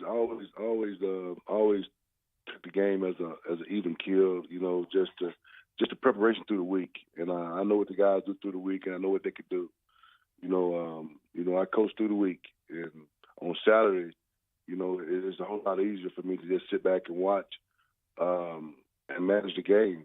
I'm a game manager in preparation throughout the week. So I know what these guys can do, and I know what they've been taught as each individual position. So I don't like to see the kids see me frustrated on the sideline, So if a coach is frustrated on the sideline, I mean, the kids not going to respond as well. But just being that way and just keeping calm and collective on the sideline is one of my things, and I never get frustrated. If a guy scored a touchdown, that's what he's supposed to do. I don't celebrate touchdowns, and that's what they're supposed to do.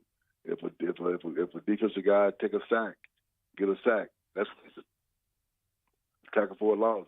That's their job, So I get excited about it. Just be patient and wait. So if something bad happens, it'll get better, throughout the course of the game. That's what we coach, So just being that mindset of how we train these guys throughout the week, on Saturday it's a whole lot easier. Coach, I got to ask you this now. I don't think you've publicly talked about it, but your departure from Alcorn, of course, all the stories that came out, the Texas Southern thing came out, then, of course, Alcorn State, you ultimately moved on.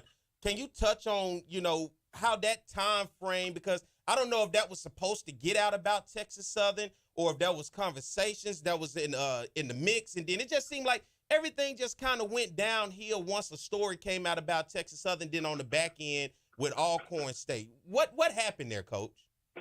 I tell everybody, I get a chance to tell my story. There's a whole lot of speculation about what went on and in terms of that timing. When I met with my coaching staff that morning, I walked out on faith, and that's what I did. I didn't have a job, so I walked out on faith. Let it be known that's what I did. But just being in that position to see how everything, how we just talk and really just fabricated on things that went on. So but I get a chance to tell my story. But I'm just letting guys know that I walk out on faith, and just to show you how faith reveals. When Coach Graves and Coach Frederick called me, I'm sitting in my yard on a picnic table when I get the call from Coach Graves and Coach Frederick about coming to join the Jaguar team. Man, a smile just lifted up on me. So that was the beautiful thing about faith. You got to have faith in what you do. Coach Graves does a great job every Wednesday. We have Bible study on Wednesday morning. Being a part of that means a lot. And that just to show you how faith works, you know, if you believe in it. If you believe in God, it'll show you a way. So I think that was one part of things that really inspired me, you know, just to have confidence and just going out on faith. But I get a chance to tell my story. I love that, Coach. The Bible says faith without works is dead, and you certainly have been putting in the work. You already got 2 SWAC championships. We're looking for another over here at Southern University. So we want to add to your collection. Tell me how the tight end position, how y'all are going to help contribute, how Southern this year, because it feels like it's a special year after talking to offensive coach, defensive line coach, now talking to you. Sounds like it maybe is a special year, especially under new head coach Terrence Graves. What's your message to the fans, to the team? What can we expect as we go into camp in the fall? I tell you what, when I first got hired as a Jaguar, you know, I talked to Coach Frederick and I asked him to be like 11 personnel. You know, that's 1 tight end, 1 back. You know, and he said, "Oh yeah, Coach, I love 11 personnel," and that's what I've been a part of, you know, throughout my football career and coaching, 11 personnel stuff. And when I got a chance to see Jeremiah Minor and Dupree Fuller, I look at those guys. Those are some good-looking guys, body-wise. They run good, they catch good, and when I got a chance to see them play in the spring, how well they responded, and those guys are gonna be good. And I never had tight end. I never coached tight end of that caliber. You know, not that the height-wise and the speed and all that kind of stuff. So those guys are tight end ready. You know, so just being able to coach those guys and see what those guys do, I'm excited about it. I'm excited about the team and the things that the defense is doing with Coach Miller and Coach Frederick. Man, he's doing a great job on the offense side of the ball too as well. And with the leadership of Coach Graves, I think there's no other way to go but up. You know, so I'm very excited about this program and what Coach Graves and his football staff is building. The communication stuff is great. So I'm excited. I think the players are going to be excited about what we present to them throughout this year. So hopefully everybody continue to buy season tickets and get ready to come out and see a good Jaguar caliber football program. And you know what? I cannot wait. Homecoming. Southern versus Alcorn. My God, if y'all don't get your tickets now, Coach, I'm so excited for that game. You just made it so much better for us. And look, you really hurt us last year, Coach. Now, I don't know what happened in that game when we was up in Lorman, man. Y'all took off on it so quick and just ran us up out of I was ready to go by after halftime. I was ready to go, Coach. But good to have you here. I'm ready for homecoming. I think that's going to be a good one. Coach Cedric up there at Alcorn now is taking over. I remember him when he had his time at UAPB, and then he left and went over to Southern Miss. But it's good to have you here. It's good to have conversation for a lot. And if anybody that's out there listening don't know about Fred McNair, he's the original Air McNair. Of course, his younger brother, Steve McNair, who we all know, and we know Fred McNair. So these were the McNair brothers, the quarterback up there at Alcorn, Lorman, Mississippi. That is home to you guys and forever be, I think, entrenched in your heart for what you did for the Braves, as they call them, the Big Bad Braves. But now I have you on this screen with this Southern paraphernalia on. I never thought the day would come. So, but you look good in that blue, Coach. Hey, I tell everybody this here, my favorite color is blue. Let's go. my favorite color is blue. And me and Coach Gray, we had a conversation before that game last year up in Lorman during the pregame. And, you know, I don't think I mentioned him. You know, I told him just be patient. You know, his time is coming to be a head coach. And what a way God works, you know.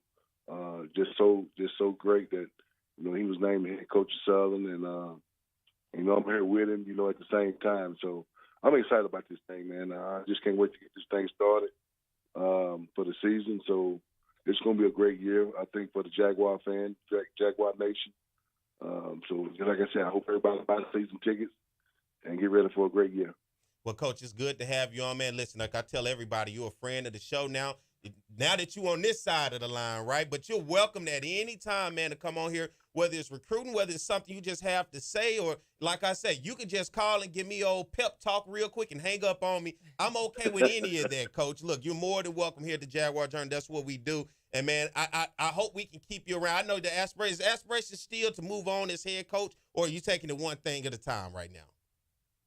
Well, you know, it's just one thing at a time. You know, like I told Coach Graves, you know, at the time he called me, you know, I had some more things that was going on, but being 2 hours away from home, and means a whole lot to me because, it's just a skip and a hop for me. 55 south and hit 10, and I'm in.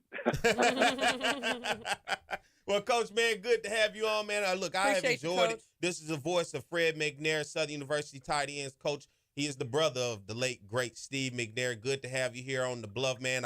You got Coach Graves coming up next. I'm telling him, keep feeding him anything you want, Coach. Let's get him right now, okay? So thank you for coming on, Coach, man, and it's good to have you, man. And guess what? Don't be a stranger. Man, it's a pleasure, man. Go Jags. Go Jags. All right, let's get ready to take a break. When we come back on the other side, we're going to have the head honcho himself. He's the pastor.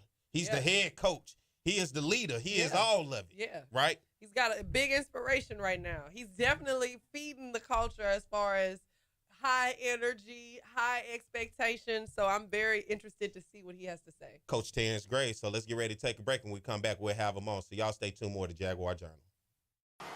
It's On the Yard Sports, and I'm Perry White, and what I need for you to do is go follow and subscribe to our YouTube, Facebook, Instagram, as well as Twitter right now.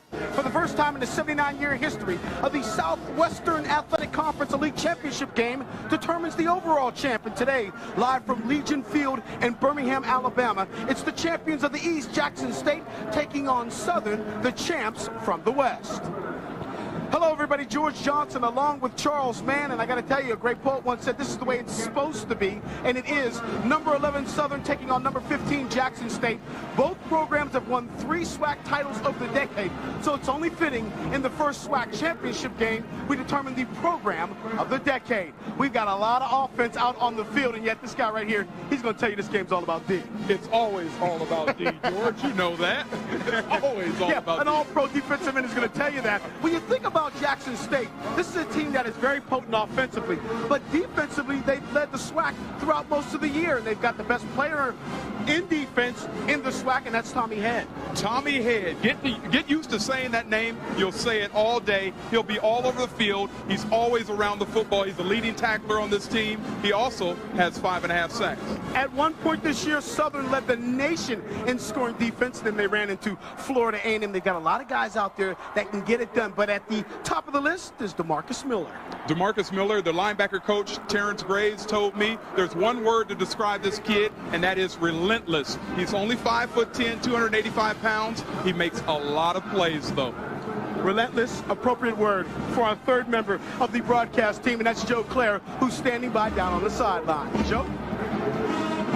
Yes, indeed. I'm down here on the field capturing all the pageantry and revelry that is black college football. Birmingham, Alabama is a lovely city. This is the inaugural SWAC championship in their city, so they came out to have a good time. I will be covering the bands, the cheerleaders, shout-outs, all of that kind of stuff. Back to you guys up top. All right, thank you very much, Joe. You know, earlier this year, Southern beat Jackson State, the 4th straight win over the Tigers. But what's most impressive about Southern, they haven't lost a conference game in 25 outings. They put it on the line against Jackson State. We look at the starting lineups brought to you by Western Union Money Transfer, the fastest way to send money worldwide. You saw the backs. Here's your offensive line. Damon Nivens is a first-team All-SWAC member. Defensively, there's your starting lineups for Jackson State's defense. Chandler, Tommy Head, Edward Reese, pretty good middle linebacker. Rashard Anderson is a professional prospect, and they say he will be in the NFL next year. It is your starting lineup, brought to you by Western Union. Mark Washington is your quarterback. Destry Wright, the all-time leading rusher in school history, is the tailback. Jeremiah Todd is... All right, we are back. It is the Jaguar Journal. Good morning to everybody. I hope you guys are having a good morning. Great show today, and we're going to keep things rolling now. The head guy of Southern University football, Coach Terrence Graves. Good morning, Coach. Good morning, Perry. How you doing? Doing Brandi? good, man. Good to have you on, Perry White. Brandi B. Harris. Good morning, here. Coach. Good morning. Hey, look, we've had everybody on. I think now if the people aren't excited about buying season tickets after listening to offensive coordinator Mark Frederick, defensive coordinator Henry Miller, and then listening to Fred McNair, now having the head guy himself. Listen, I'm pumped and ready, and I think everybody is starting to get excited. Coach, how you feeling? I'm doing well. I mean, every day above ground is a great day. Come on. He just called you a preacher. Yeah, I said that was one of your many titles. We love it. Yeah, I said pastor, head coach. Come on. Yeah, whatever. Deacon. Deacon. Head of the deacon Yes, board. Lord. Yes, Well, Lord. the coaches called me Bishop. Bishop, look, you forgot Come that. on, Bishop. All right now, Bishop. Listen, good to have you on, Coach, for you to talk about. I mean, we've already went through everything. Let's just talk about you and this staff of these guys that we've had an opportunity to talk to. For you, getting these guys, retaining some of these guys, and then bringing in some of these guys, man, that process for you, Coach. Well, it may sound cliche, but it doesn't matter because it is what it is, and I am who I am. And I tell people all the time, I prayed for the staff that I had, and God blessed me with the coaches that I had and I have, and those guys are, number one, they're great men of character, and then they're great football coaches. They know how to teach, they know how to motivate, they know how to discipline, and they know how to relate to players. So to have the staff, and I tell them, and they laugh all the time because I tell them, I know y'all gonna hear this ad nauseum, but relationships matter. And I think a lot of times people, especially in this profession, sometimes they take being so competitive that it becomes a detriment. Just because we compete against one another on a Saturday and we go against each other year after year, at the end of the day, we're coaching football, but who's that person that I'm competing against? Who's that Fred McNair? Fred and I have a relationship that goes back a number of years. So to be able to have him on the staff is a plus. Of course, a number of the guys that I coached on my coaching staff, Coach DeMarcus Miller, Coach Damon Nivens, I coached them here at Southern, so that was, and I've coached with them, so that was an easy deal. Coach Willie Totten, he and I fraternity brothers. Our relationship goes back, we Phi Beta Sigma men. So, that relationship goes back way back. So that was easy. Coach Chris Scott and I, we coached together here at Southern. Sean Wallace and I, we played against each other my senior year, his junior year, and then we coached together in '95 here. So that relationship goes there. Coach Quentin Burrell, he was a defensive coordinator in high school in Atlanta. He's the great grandson of the legendary Coach Eddie Robinson. He and I linked up years ago, and then I brought him to Grambling as my linebackers GA, and now he's my wide receivers coach. Of course, Coach Henry Miller and I, we shared the office together when we were coaching here at Southern back in 2000 to 2005, I believe. Who else? Did I miss anybody? Of course, I told you Coach Frederick, I coached him here, coached with him. Coach Everett Todd, he was my defensive coordinator. He's our special teams coordinator and DN's coach. He was the defensive coordinator when I was at school up north, and I was the linebackers coach and special teams coordinator. So, we have a relationship. So, it's Rick Jackson, my DFO. He was the DFO when we were at the school up north. And so it was just a matter of putting all those guys together, and it was easy. I knew what I was going to keep defensively because of what we've done defensively and the coaches that I knew, and we just needed to add one more piece. And then on offense, Coach Frederick, he and I, we talked about this. I can't tell you how many times we talked and dreamed and about this situation, that us being together. So now it's come to fruition, and just like Coach McNair said before the Alcorn game, we just out there talking and like we always do, and that's what he told me. And who knew? Look how God worked it out. So it's a great staff. It's great men. We have a great time together. We do a lot of stuff together, and I think that's important that the players see the staff so close, and what it does, it trickles down to them because now they're starting to do the same things. You see a lot of those guys together. They spend a lot of time around one another. So it's been a blessing to have that staff. And you forgot one. You forgot honorary Coach Perry White. You know what I'm saying? Honorary Coach Perry White. I got a million of those.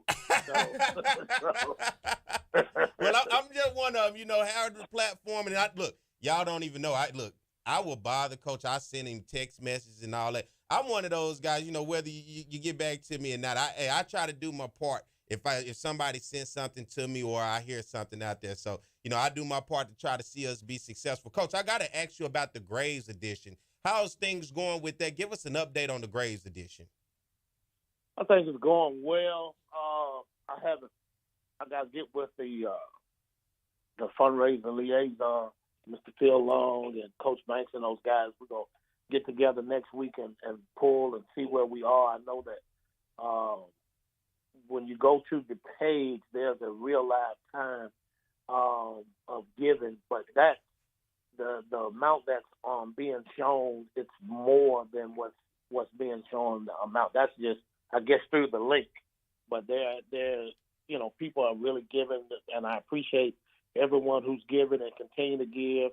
Of course, we still need everybody, lottie-dottie, and everybody to touch somebody, and we take all money.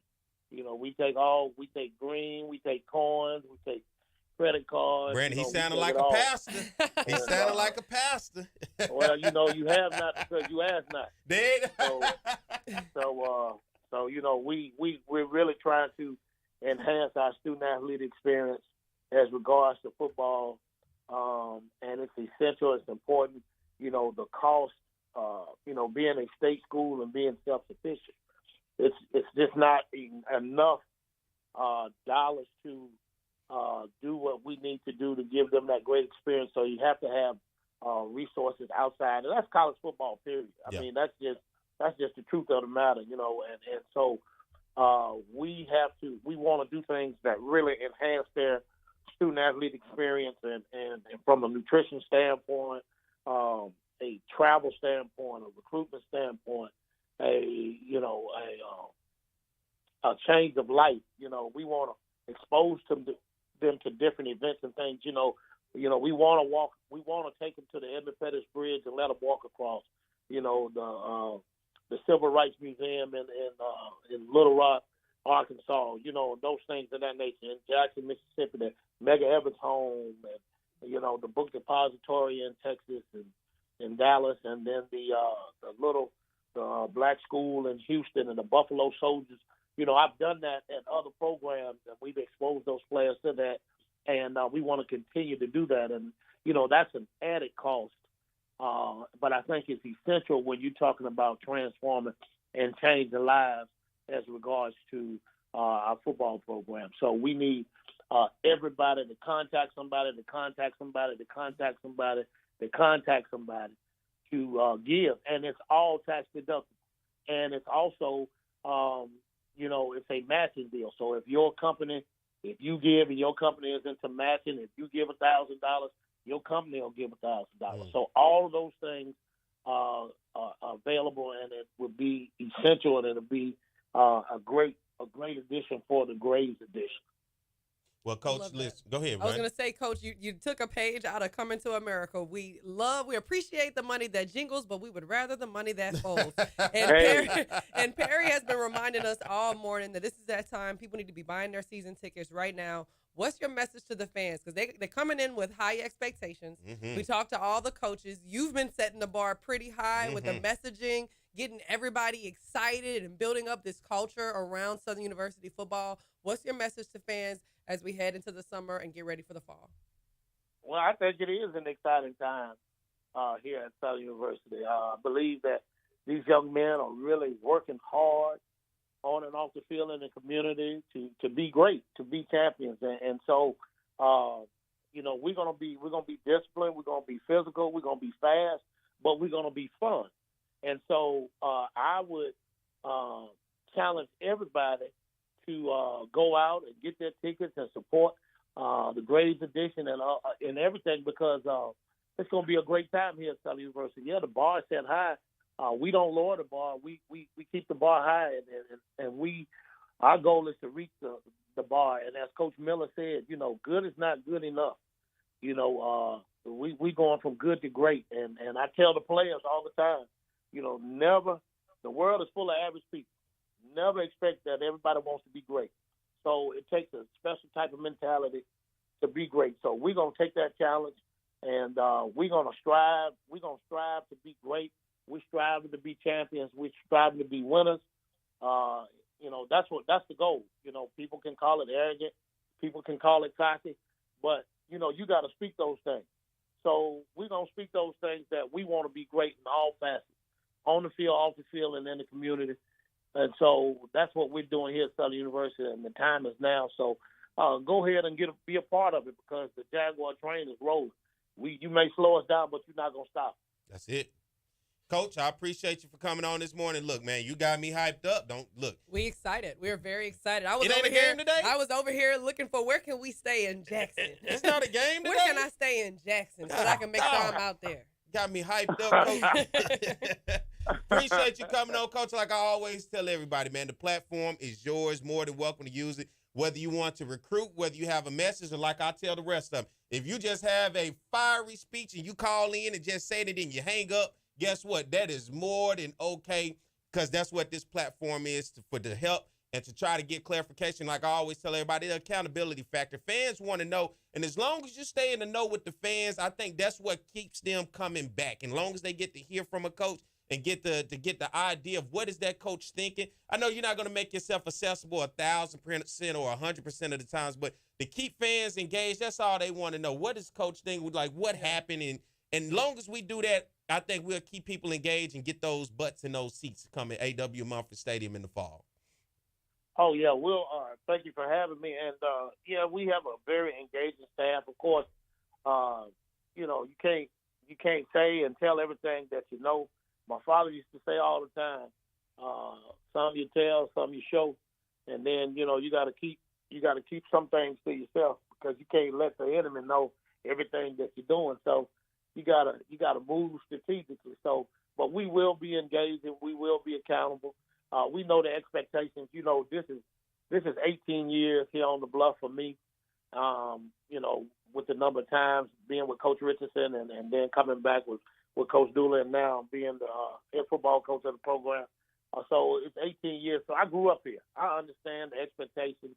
I understand the highs and the lows, the good and the bad. So I'm not walking in this position with false expectations, unicorns and rainbows. I know what the expectations are. We know what the expectations are. We're working. We want to win. We want the Jaguar Nation to win. We want Southern University to win. So we want to win at all the way across the board for the gold and blue and the blue and gold, however you decide to use that. But that's what we're trying to do, and that's what we're going to do. And we appreciate you giving us this platform to talk about Southern University football. Good to have you. Coach, quickly, somebody asked me about walk-on trials. Any walk-on trials coming up? Not currently.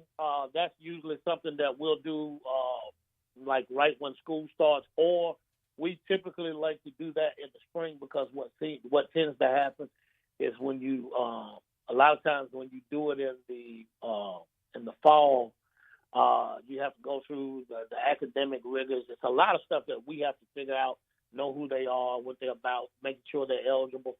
So we usually do it in the spring, so that guys will have at least a semester in.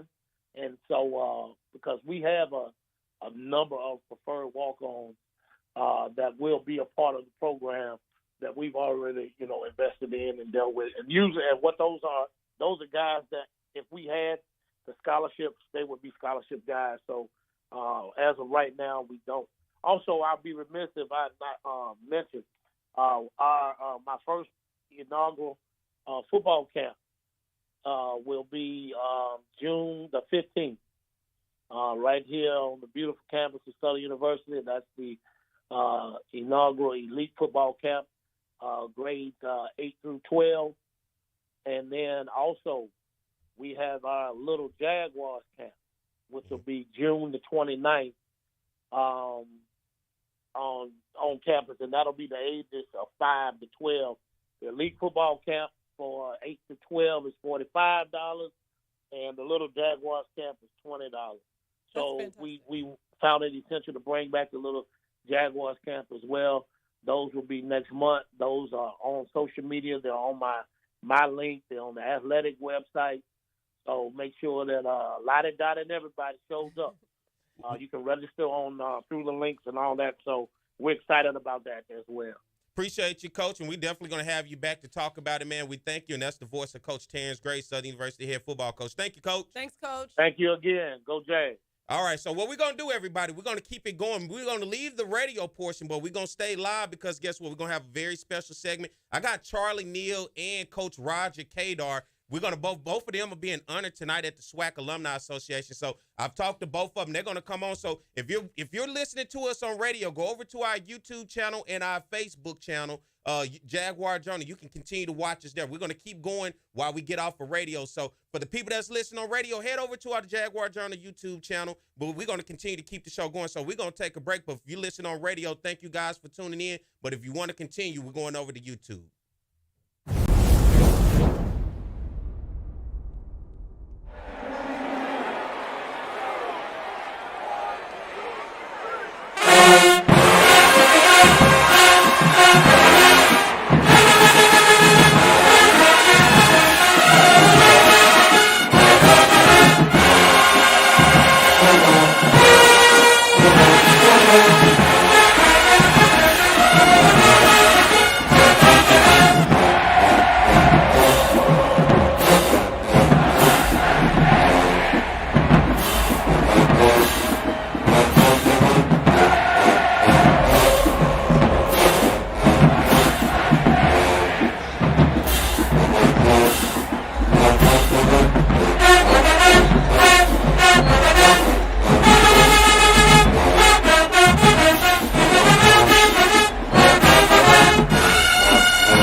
Watching the Southern University Human Jukebox. Click here to watch more videos, and don't forget to like, comment, subscribe. It's On the Yard Sports, and I'm Perry White, and what I need for you to do is go follow and subscribe to our YouTube, Facebook, Instagram, as well as Twitter right now. Talk about offense, we talk about Southern, and it begins with their passing game. Tom, beyond potent, we're talking about high octane, we're talking about fast break, we're talking about 41 points a game, some 500 plus yards since Terrence Levy has taken over this offense. Because that young man doesn't drop any ball.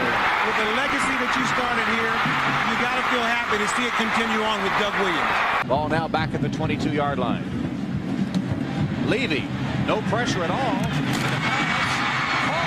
Touchdown, Ingram. The Bayou Classic. Levy on a first and goal play. Throws a touchdown.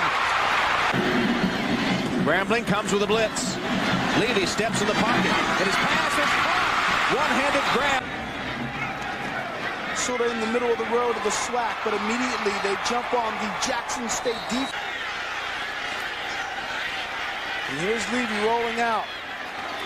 And the pass is caught. Ball is at the 31-yard line.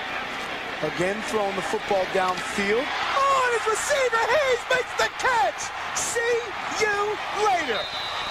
Touchdown, Southern. If you're going to get, I got some free tickets. Look out for it, brother. Going downfield. Oh, and what a play by Southern. Score. He's played a lot tougher ever since. And it's a free play for Southern. 2nd and 15. It's a free play. Levy completes his It's pass. a free play. Oh, and he's still up. It's a free play.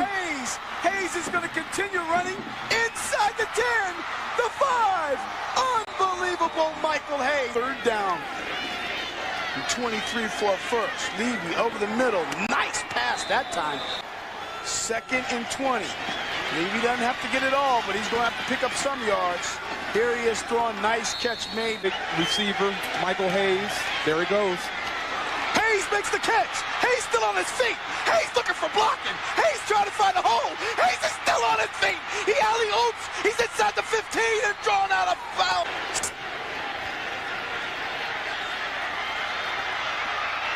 Touchdown. The backfield. Plenty of time for Levy across the middle. Has his man at the 15. You know, I don't know if you want to break the spirit of Terrence Levy or not. Here he wings one wide open down the middle and a one-handed grab made. The way. 3rd down and 4. And here's Lewis off the catch. Lewis still on his feet, and Lewis is streaking down the sideline. Touchdown. So they move back 5 yards. Levy on 3rd down. Looking down the sideline. Yes, sir. Big time play. Guys stepping up like they're going to blitz. He really is going to start thinking. Levy pump and go. Levy finds his receiver, Devin Lewis. Good experience, a receiver experience for Hines. How great is it to have a quarterback coach? Tipped ball is caught by Hayes. Michael Hayes has the speed. Hayes to the 10. Touchdown. It's 2 poor passes today. 3rd and 4. Here is Guyen with the reception and the first down. Shakes one tackler. Still going inside the 30. Guyen to the 10 and dragged out of bounds. Down at the 15 for Southern. Terrence Levy wings it down the sideline for Hayes. Racehorse offense. Ian showing its first hold. Ingram as Levy just hung it up with the blitz coming, and Ingram uncovered.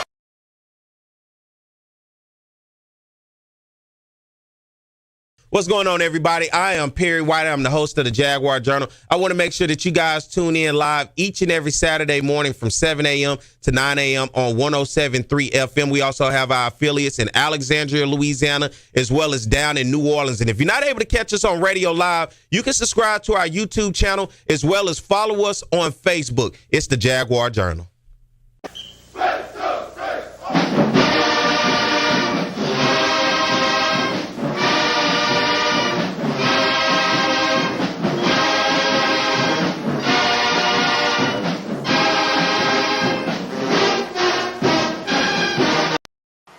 It's On the Yard Sports, and I'm Perry White, and what I need for you to do is go follow and subscribe to our YouTube, Facebook, Instagram, as well as Twitter right now. Talk about offense, we talk about Southern, and it begins with their passing game. Tom, beyond potent, we're talking about high octane.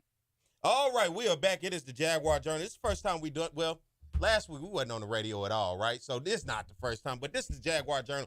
After hours, good to have you guys continuously watching with us. We're now off the radio, so we're officially on the YouTube and on our Facebook Live. A lot of people still hanging in there with us. I'm Perry White, Brandi B Harris here in the studio. Good morning. Look, we don't have that no more. What's going on with it, Mike? Hold on. All right, let's try it again. Perry White, Brandi B Harris. Welcome. Pretty simple process, isn't it? Oh, it's a very simple process. Look, yeah, we got a lot going on. All right, good to have you guys with us. Guess what? We got 2 very special guests here on the show as we continue to keep things going. Both these guys will be honored. One of them going to get roasted this evening. I don't know how they didn't include me on it. But, of course, we got 2 legends. One is from the broadcasting field. And, look, if you ever grew up and you heard Mr. Harden earlier talk about the days of watching black college football in those 90s and the 80s, he is a guy whose voice, guess what, when you hear, you know exactly who he is. And he's a fan, a friend of the show. And it's good to have him here in Baton Rouge. Charlie Neal. Good morning, Charlie. Good morning, Perry. Good morning, Brandi. How's everyone? Doing well. Good morning. And now you're going to be joined with another legend. He's a Hall of Famer. I don't have enough fingers for all or toes for all the Hall of Fames that he's in. But guess what? He is absolutely great. He transformed HBCU baseball, and I won't just say HBCU baseball, just being an African-American in the game of baseball, college baseball, and won a lot of championships, a lot of Coach of the Years. Guess what? We got to welcome him to the show because he is a friend as well, and he calls me probably every other day or every day. And that's Coach Roger Kadar. Good morning, Coach. Good morning, PJ and Charlie. Good to hear you.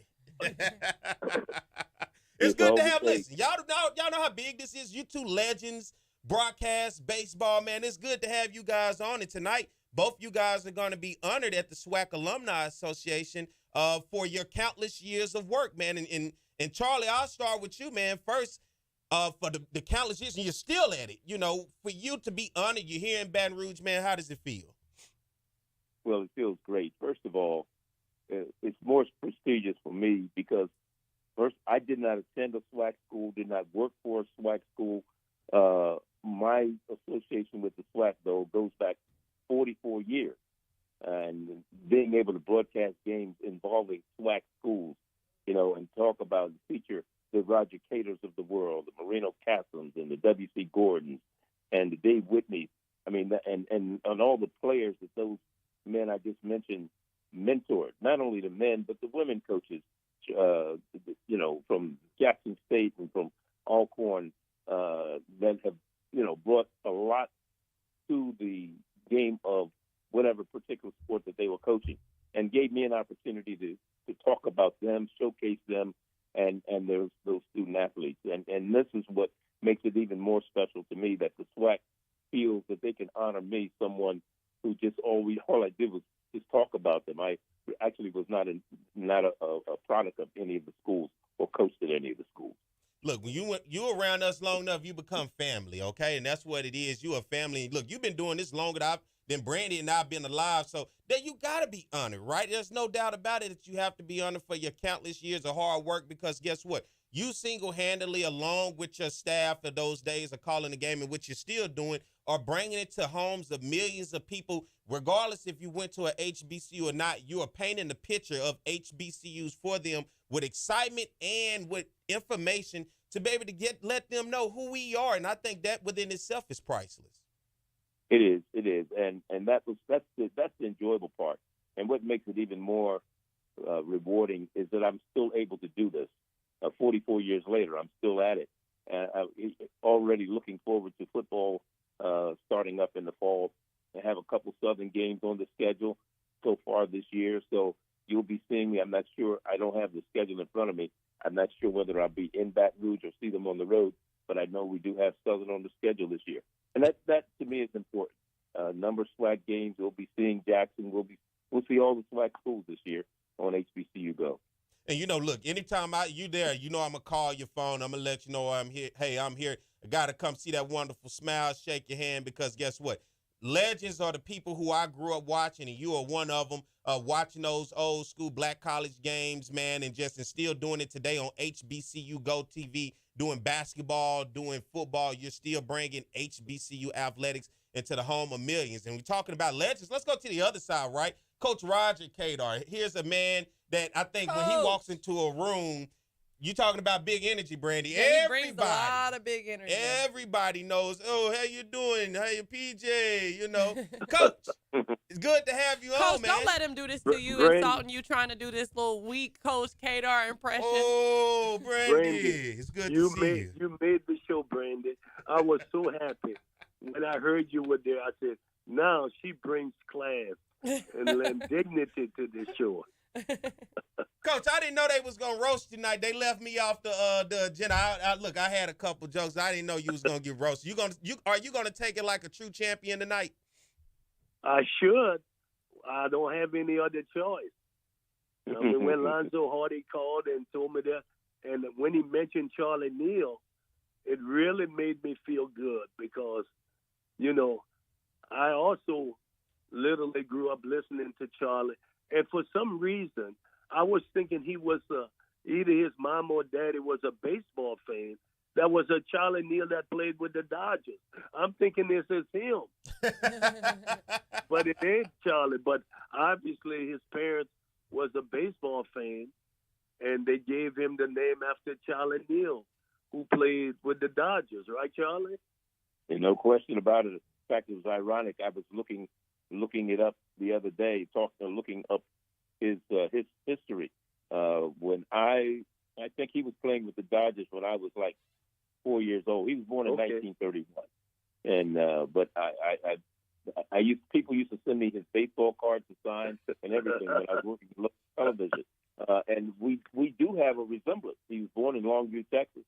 Really? So, but I never met the man. My goal when he was playing and when I was working in television for many years was to have a show called "Will the Real Charlie Neal Please Stand Up?" And I always wanted to meet the man, and unfortunately never got an opportunity. But there are people still to this day who still associate me with the game of baseball. And I hated baseball as a kid. I just didn't like it. Isn't that wonderful? Coach, you could appreciate the story. I was probably 10, 11 years old. Someone had tried to have me play baseball. They put me in center field. It was one of those hot summer days, 400 degrees, the sun beaming down on you. And my mind was everything but baseball. And they hit a pop ball came out towards center field, and I'm daydreaming. I don't even see it coming. The second baseman, he's running back at full speed and trying to catch. And it dropped between me and him. Oh, I could have taken 3 steps and probably caught it. I said, that's the end of my baseball career. Yeah, I can believe that. And Coach Kadar says it all the time. He talks about baseball is a game of failure. So, that was a failure right there, Charlie. Yeah, that's what it was, Let me ask you this, Coach Kadar. I got to ask you, man. College Baseball Hall of Fame, SWAC Hall of Fame, Louisiana Sports Hall. I mean, I could go on and on and on. But to continue to get these flowers while you're here with us to be honored, I got to ask, when you look at your career, you and I have these conversations, but this is for the masses. When you started at Southern University, you were once the basketball coach at Southern University, assistant basketball coach, before you moved over to take on baseball. But when you first started this journey, did you ever see the end of the light of the tunnel of you being with all of these accolades and all of this honor, or was you just doing the Lord's work?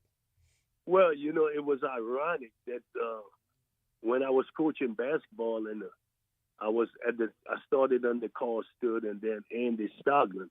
Andy Stoglin took a job, and I was hoping to get the baseball job the basketball job when baseball became available, and I didn't want it because I knew the issues associated with baseball at Southern. No playing field, no equipment, just lack of so many things. And I'm saying, I don't want to have to do this. Basketball was, you get a basketball, you had a beautiful arena you could go in. And that's what I was thinking of. And it didn't happen. Dick Hill was the athletic director. He said, I want you to be the baseball coach. I've got my eyes on somebody. And it was Andy Stoglin he brought in. And he convinced my wife, Donna, that I should take the job. And, of course, once the wife says, do something, you do it. And I took the job, and the rest is literally history because the one thing that I had going for me is that I had become a really good recruiter in basketball. And I understood what recruiting was at that time. It's changed now. But parents had control, in particular mothers, had tremendous control over their kids. And I had really good relationships with women and mothers, and I could talk to them, and they believed me and trusted me. And that's when I did that, got in baseball, I blew the top off with recruiting because the 80s, we had some really great teams. And then in the 90s, we had really good teams. And then the 2000 came along. I got the people like Ricky Weiss and Fred Lewis and DeJuan Day, all of those guys who went to the big leagues. And I forgot Jose De Leon and Victor Caratini. So I had 5 guys who went to the major league, and I had 60-some kids drafted. So we really had great kids.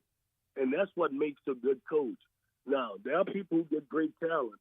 Then you got to be able to mesh them, coach them, put them into a team situation. And we were able to do that at Southern. And, Charlie, on the other side, I look at you, getting into broadcasting. What was that journey like when that whole conversation and when those first meetings came about saying, we're going to put black college football on national television, and we want you to be the face of it? Well, that happened in 1980 with Bob Johnson and Black Entertainment Television, and he had a vision. I had known of other people who had attempted it and tried it in the past. And when Bob sat down and said, listen, this is what I want to do, what do you think?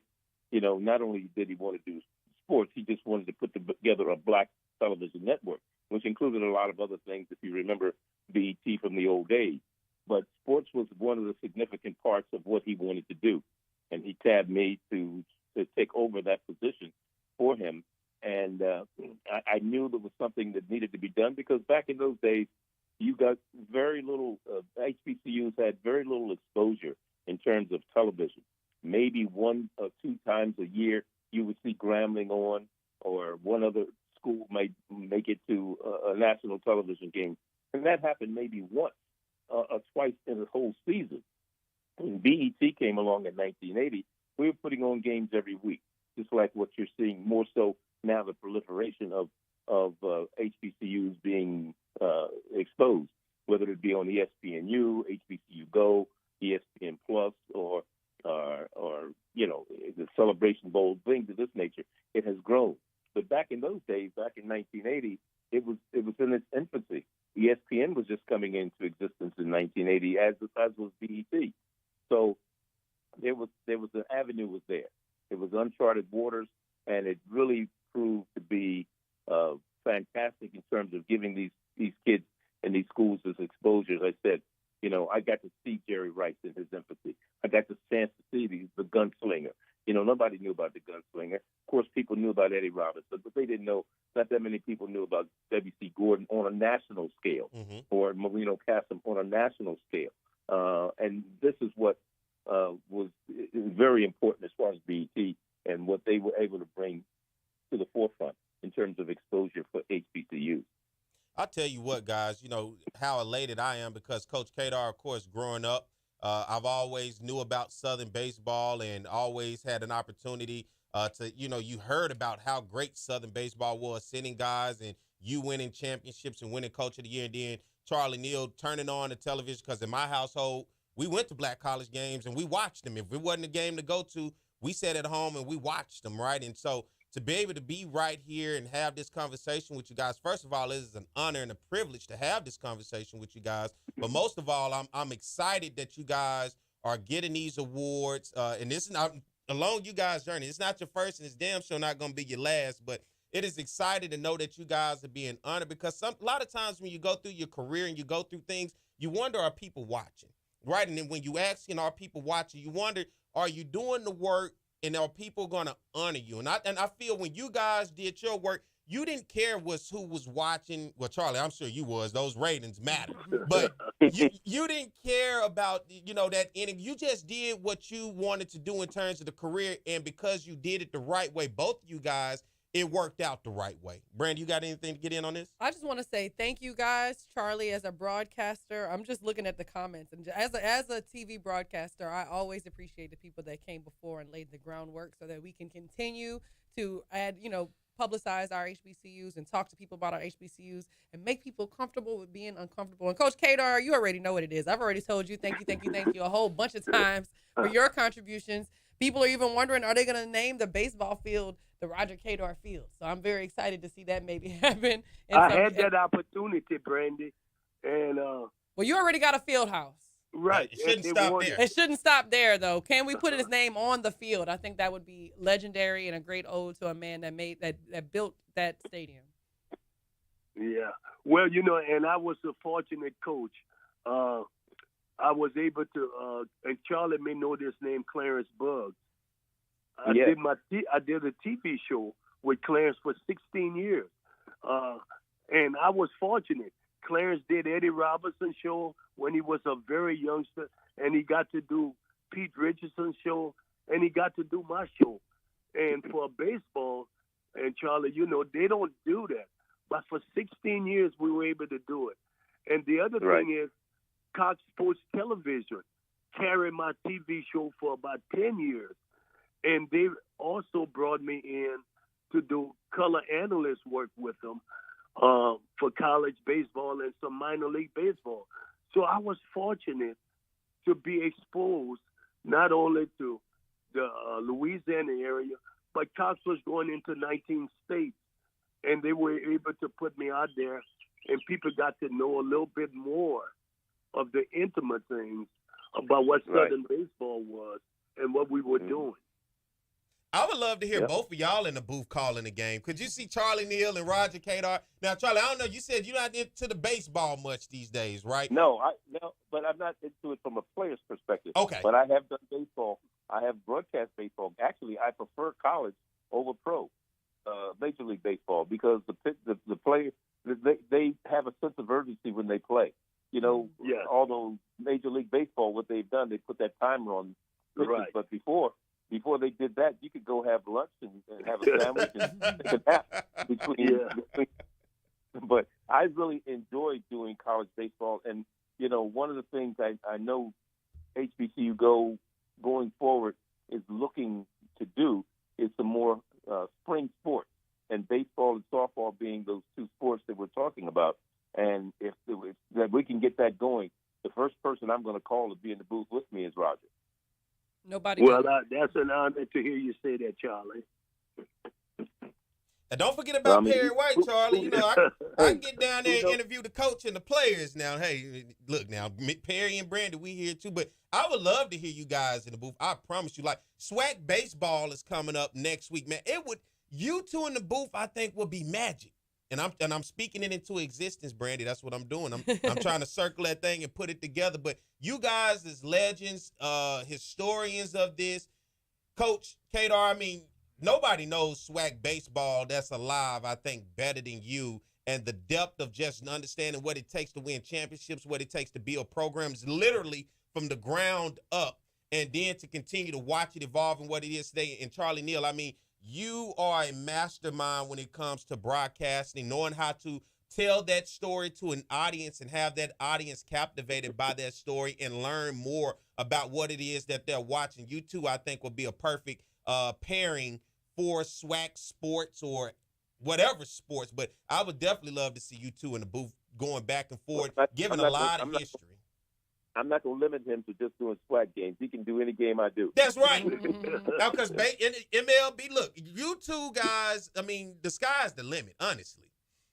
Well, I appreciate all of that. And, Brandon, you appreciate that. Because of my recent illness, I'm not going to do the SWAC color this year, but I recommend the SWAC with a young lady in the booth, and they are going to give a young lady an opportunity because I recommended that. You can appreciate that, huh, Brandi? Yeah, no, that's fantastic. That's I fantastic. told them they needed to do it, and they did it.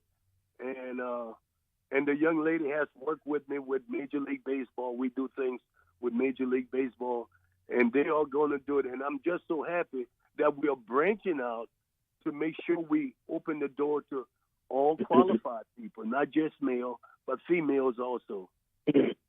And to the next generation. So that's fantastic, Coach. Thank y'all. Charlie, let's talk about you today, Charlie Neal. Your award. Talk about your award and how you feel about it, man. I'm not trying to give you your award speech now, but for the people, Charlie, for the people. I mean, like I said, I'm honored because, again, I was not a part of the SWAC in terms of being an alum of any of the schools or working at any of the schools, but the fact that they feel that I contributed something in terms of from a broadcasting perspective to the overall exposure of the conference in terms of athletics is concerned, and for them to give me this award, this is it's truly an honor, you know. And of course, we know what's happening in terms of the conference is growing in leaps and bounds. Dr. McClellan has done a fantastic job as the commissioner. But again, I'm humbled to receive this award on behalf of the SWAC Alumni Association, and I just say thank you. On the other side, Coach Kadar, now, not only you going to get an award, but there's going to be some jokes, some shots going to be thrown your way. So it's going to be some laughter. So, you know, get ready, Coach. But for you, what is the honor like? I mean, of course, it is not your first, just like with Charlie, but, you know, to still get these awards for you, Coach. But this is a different one because it touches my heart. It means more to me because of knowing the journey that we had to go through in the SWAC to get opportunities and create opportunities. To me, it's a lot different that your peers, the people who really know what we had to go through to accomplish what we did, are honoring me. To me, that means a lot more because the other ones, they look at records, but they don't know the blood, sweat, and tears that we had to go through. And that's why it means so much more to me, because I'm being honored by those people. We all went through the same situation to make good things happen for the SWAC. What's going to be the first joke you think somebody going to go after you with, Coach? I don't know. I know. Have you ever been roasted before, Coach? You ever had a roast like this before? Like this Never kind of a been roast? roasted before. Okay, so just go in. Hold on. Do you know what roasted is, Coach? Yeah, when you put a chicken in on a oven. The roast can be intense, so definitely go in and remember it's all just jokes. Well, I can handle it. I'm a big boy. Okay. Okay. Oh, you're talking about me like this up here on this podium. I cannot believe you guys are talking about me like that. PJ, we're gonna make sure you're not a part of the roast. They made sure. Look, I told Harden, I said, look, man, I can't believe you left me out, but I'm looking forward to it, man. First of all, once again, thank you guys for everything that you've done. You know, that's just the main thing. Charlie Neal, Roger Kadar, thank you for all the years of hard work that you put in to do what you do, to be great at what you do. And listen, it did not fall on silent ears. It did not fall by the wayside. You guys, as we grew up, Brandi and I, were who we were watching. And you never realize when you're in the process of doing things, who's watching you. And there's another generation that comes up that you guys have inspired, whether it's to be a baseball player, a baseball coach, to be a broadcaster. And I know, Charlie, you do beyond just what we're talking about with television. But to do what you guys do, to be that inspiration for the next generation, and you never realize who's watching you to mimic you, to grow up to be like you, to want to one day sit and have these conversations. And like I say, I never thought in a million years that I would be in this position to do this, being a young man growing up and watching you guys. But it is an honor and a privilege to be able to do this with you guys. I appreciate you for all the countless years of hard work. I'm glad to be able to say this to you guys. And listen, don't stop, keep going, because there's still a generation that you're still inspiring. I'm a part of that generation that you have already inspired. And congratulations to you guys for tonight and the award that you're going to get. It ain't your first. It's damn sure ain't going to be your last. But I'm glad to be able to say thank you guys and congratulations. PJ, let me say something. I was watching. You said you don't tell the young people out there, work hard, do it right. You never know who is watching. I had many speeches to my players that way. But I was watching you. And that's why I came and handpicked you to be a part of my podcast, because I have been watching you. And you didn't know that. No, I did not. And I picked you to be my broadcast. So you and I'm podcast. 2 years? We've started 2 years ago, what? Yeah, we're about 2 years in now. August will be 2 years. Okay, so you're a classic example. You never know who is watching, because there were a lot of other people I could have gone to, but I came to you because I wanted a young person. I wanted to break in a young person because the message needed to be put out to the new generation of people, because our young people are important. They're going to be our leaders of tomorrow. And I appreciate you, Coach. And hey, it's been a pleasure working with you. Hey, Coach and I talk a lot every week. So, and it's not always about baseball. It's about life. And Charlie, I see you because I follow you on Facebook as well. You a motorcycle guy. Oh, yeah. A lot of people may not know that. I'm going to ride every chance I get. Be careful, Charlie. Be careful. I try. No, I got two bikes. I got two motorcycles, depending on what day of the week it is, and whether I want to ride the street glide or the cruiser. All right. Have you guys formally met each other in real life? Oh, yeah. Oh, yeah. Okay. Oh, yeah. Yeah. I just had to ask. We go back many years together. Yes, we do. Well, good, man. I'm glad to have you guys here. Brandi, You want to get in? You got anything for him? No, Brandi? just thank you guys so much. We appreciate y'all for coming on to the show, and appreciate all of the stuff that y'all have done and contributed to the SWAC and to Southern. Very much appreciate it. The next time, Brandi, I come on, I'm not gonna let PJ have all the talk. I need you to talk more. Okay, okay, Coach. He just don't want to dominate everything. I got you, Coach. I appreciate that. Okay, dear. Charlie, you see how he do me? I see you. Hey, that's how he do me. That's my boy, though. That's Coach Kadar, and you my boy, too, man. It's a pleasure to have you guys on, man. Congratulations. Hey, hit me up, Charlie. I'm in Baton Rouge, too, baby. Look, we can go somewhere. We can go for a ride. I'll scoop you up. We can go somewhere if you need to get anywhere. I got you, okay? I appreciate it. I'm a phone call away. Thank you guys for coming on this morning. Coach. Yes, sir. Hey, take it easy. I'll see you tonight. All right. Charlie, I'll see you tonight. Brandi tonight. Y'all have a good one. Y'all enjoy. I can't wait to hear about the roast, to hear the jokes. Yeah.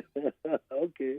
All right. Thank you, fellas. That's Charlie Neal and Roger Kadar both being honored tonight for the SWAC Legends Award, the SWAC Alumni Association. Alonzo Harden, who joined us in the first hour, came on and expressed the importance of why to have this, to be able to honor whether they're here in the past or they're here now, to let them know that we respect and we appreciate everything that they've done. And I don't have a ticket, but I'm trying to get myself in there. Okay. I don't have a ticket, so somebody show Perry White some love. I really didn't even know about this event, honestly. Yeah, I just somebody found out get some video of the roast and let me know how it goes. If they let me go in, I'll do my media job. How about that? I do media, so it's good to have them on. And, man, I hope you guys enjoyed today's show because it was a hell of a show. We had the coaching staff. I want to thank Lonzo Harding, the president of the SWAC Alumni Association, coming on, talking about the event and giving us an in-depth idea of what this association is, what it does. Thank you to the Southern University football staff, Mark Frederick, the offensive coordinator, Henry Miller, the defensive coordinator. It was great to finally have conversations with Fred McNair, tight ends coach, and then, of course, Terrence Gray, Bishop. Terrence Graves. I hope y'all pass that collection plate around one more time. Yeah, we're looking forward to a very wonderful, hopefully a winning football season.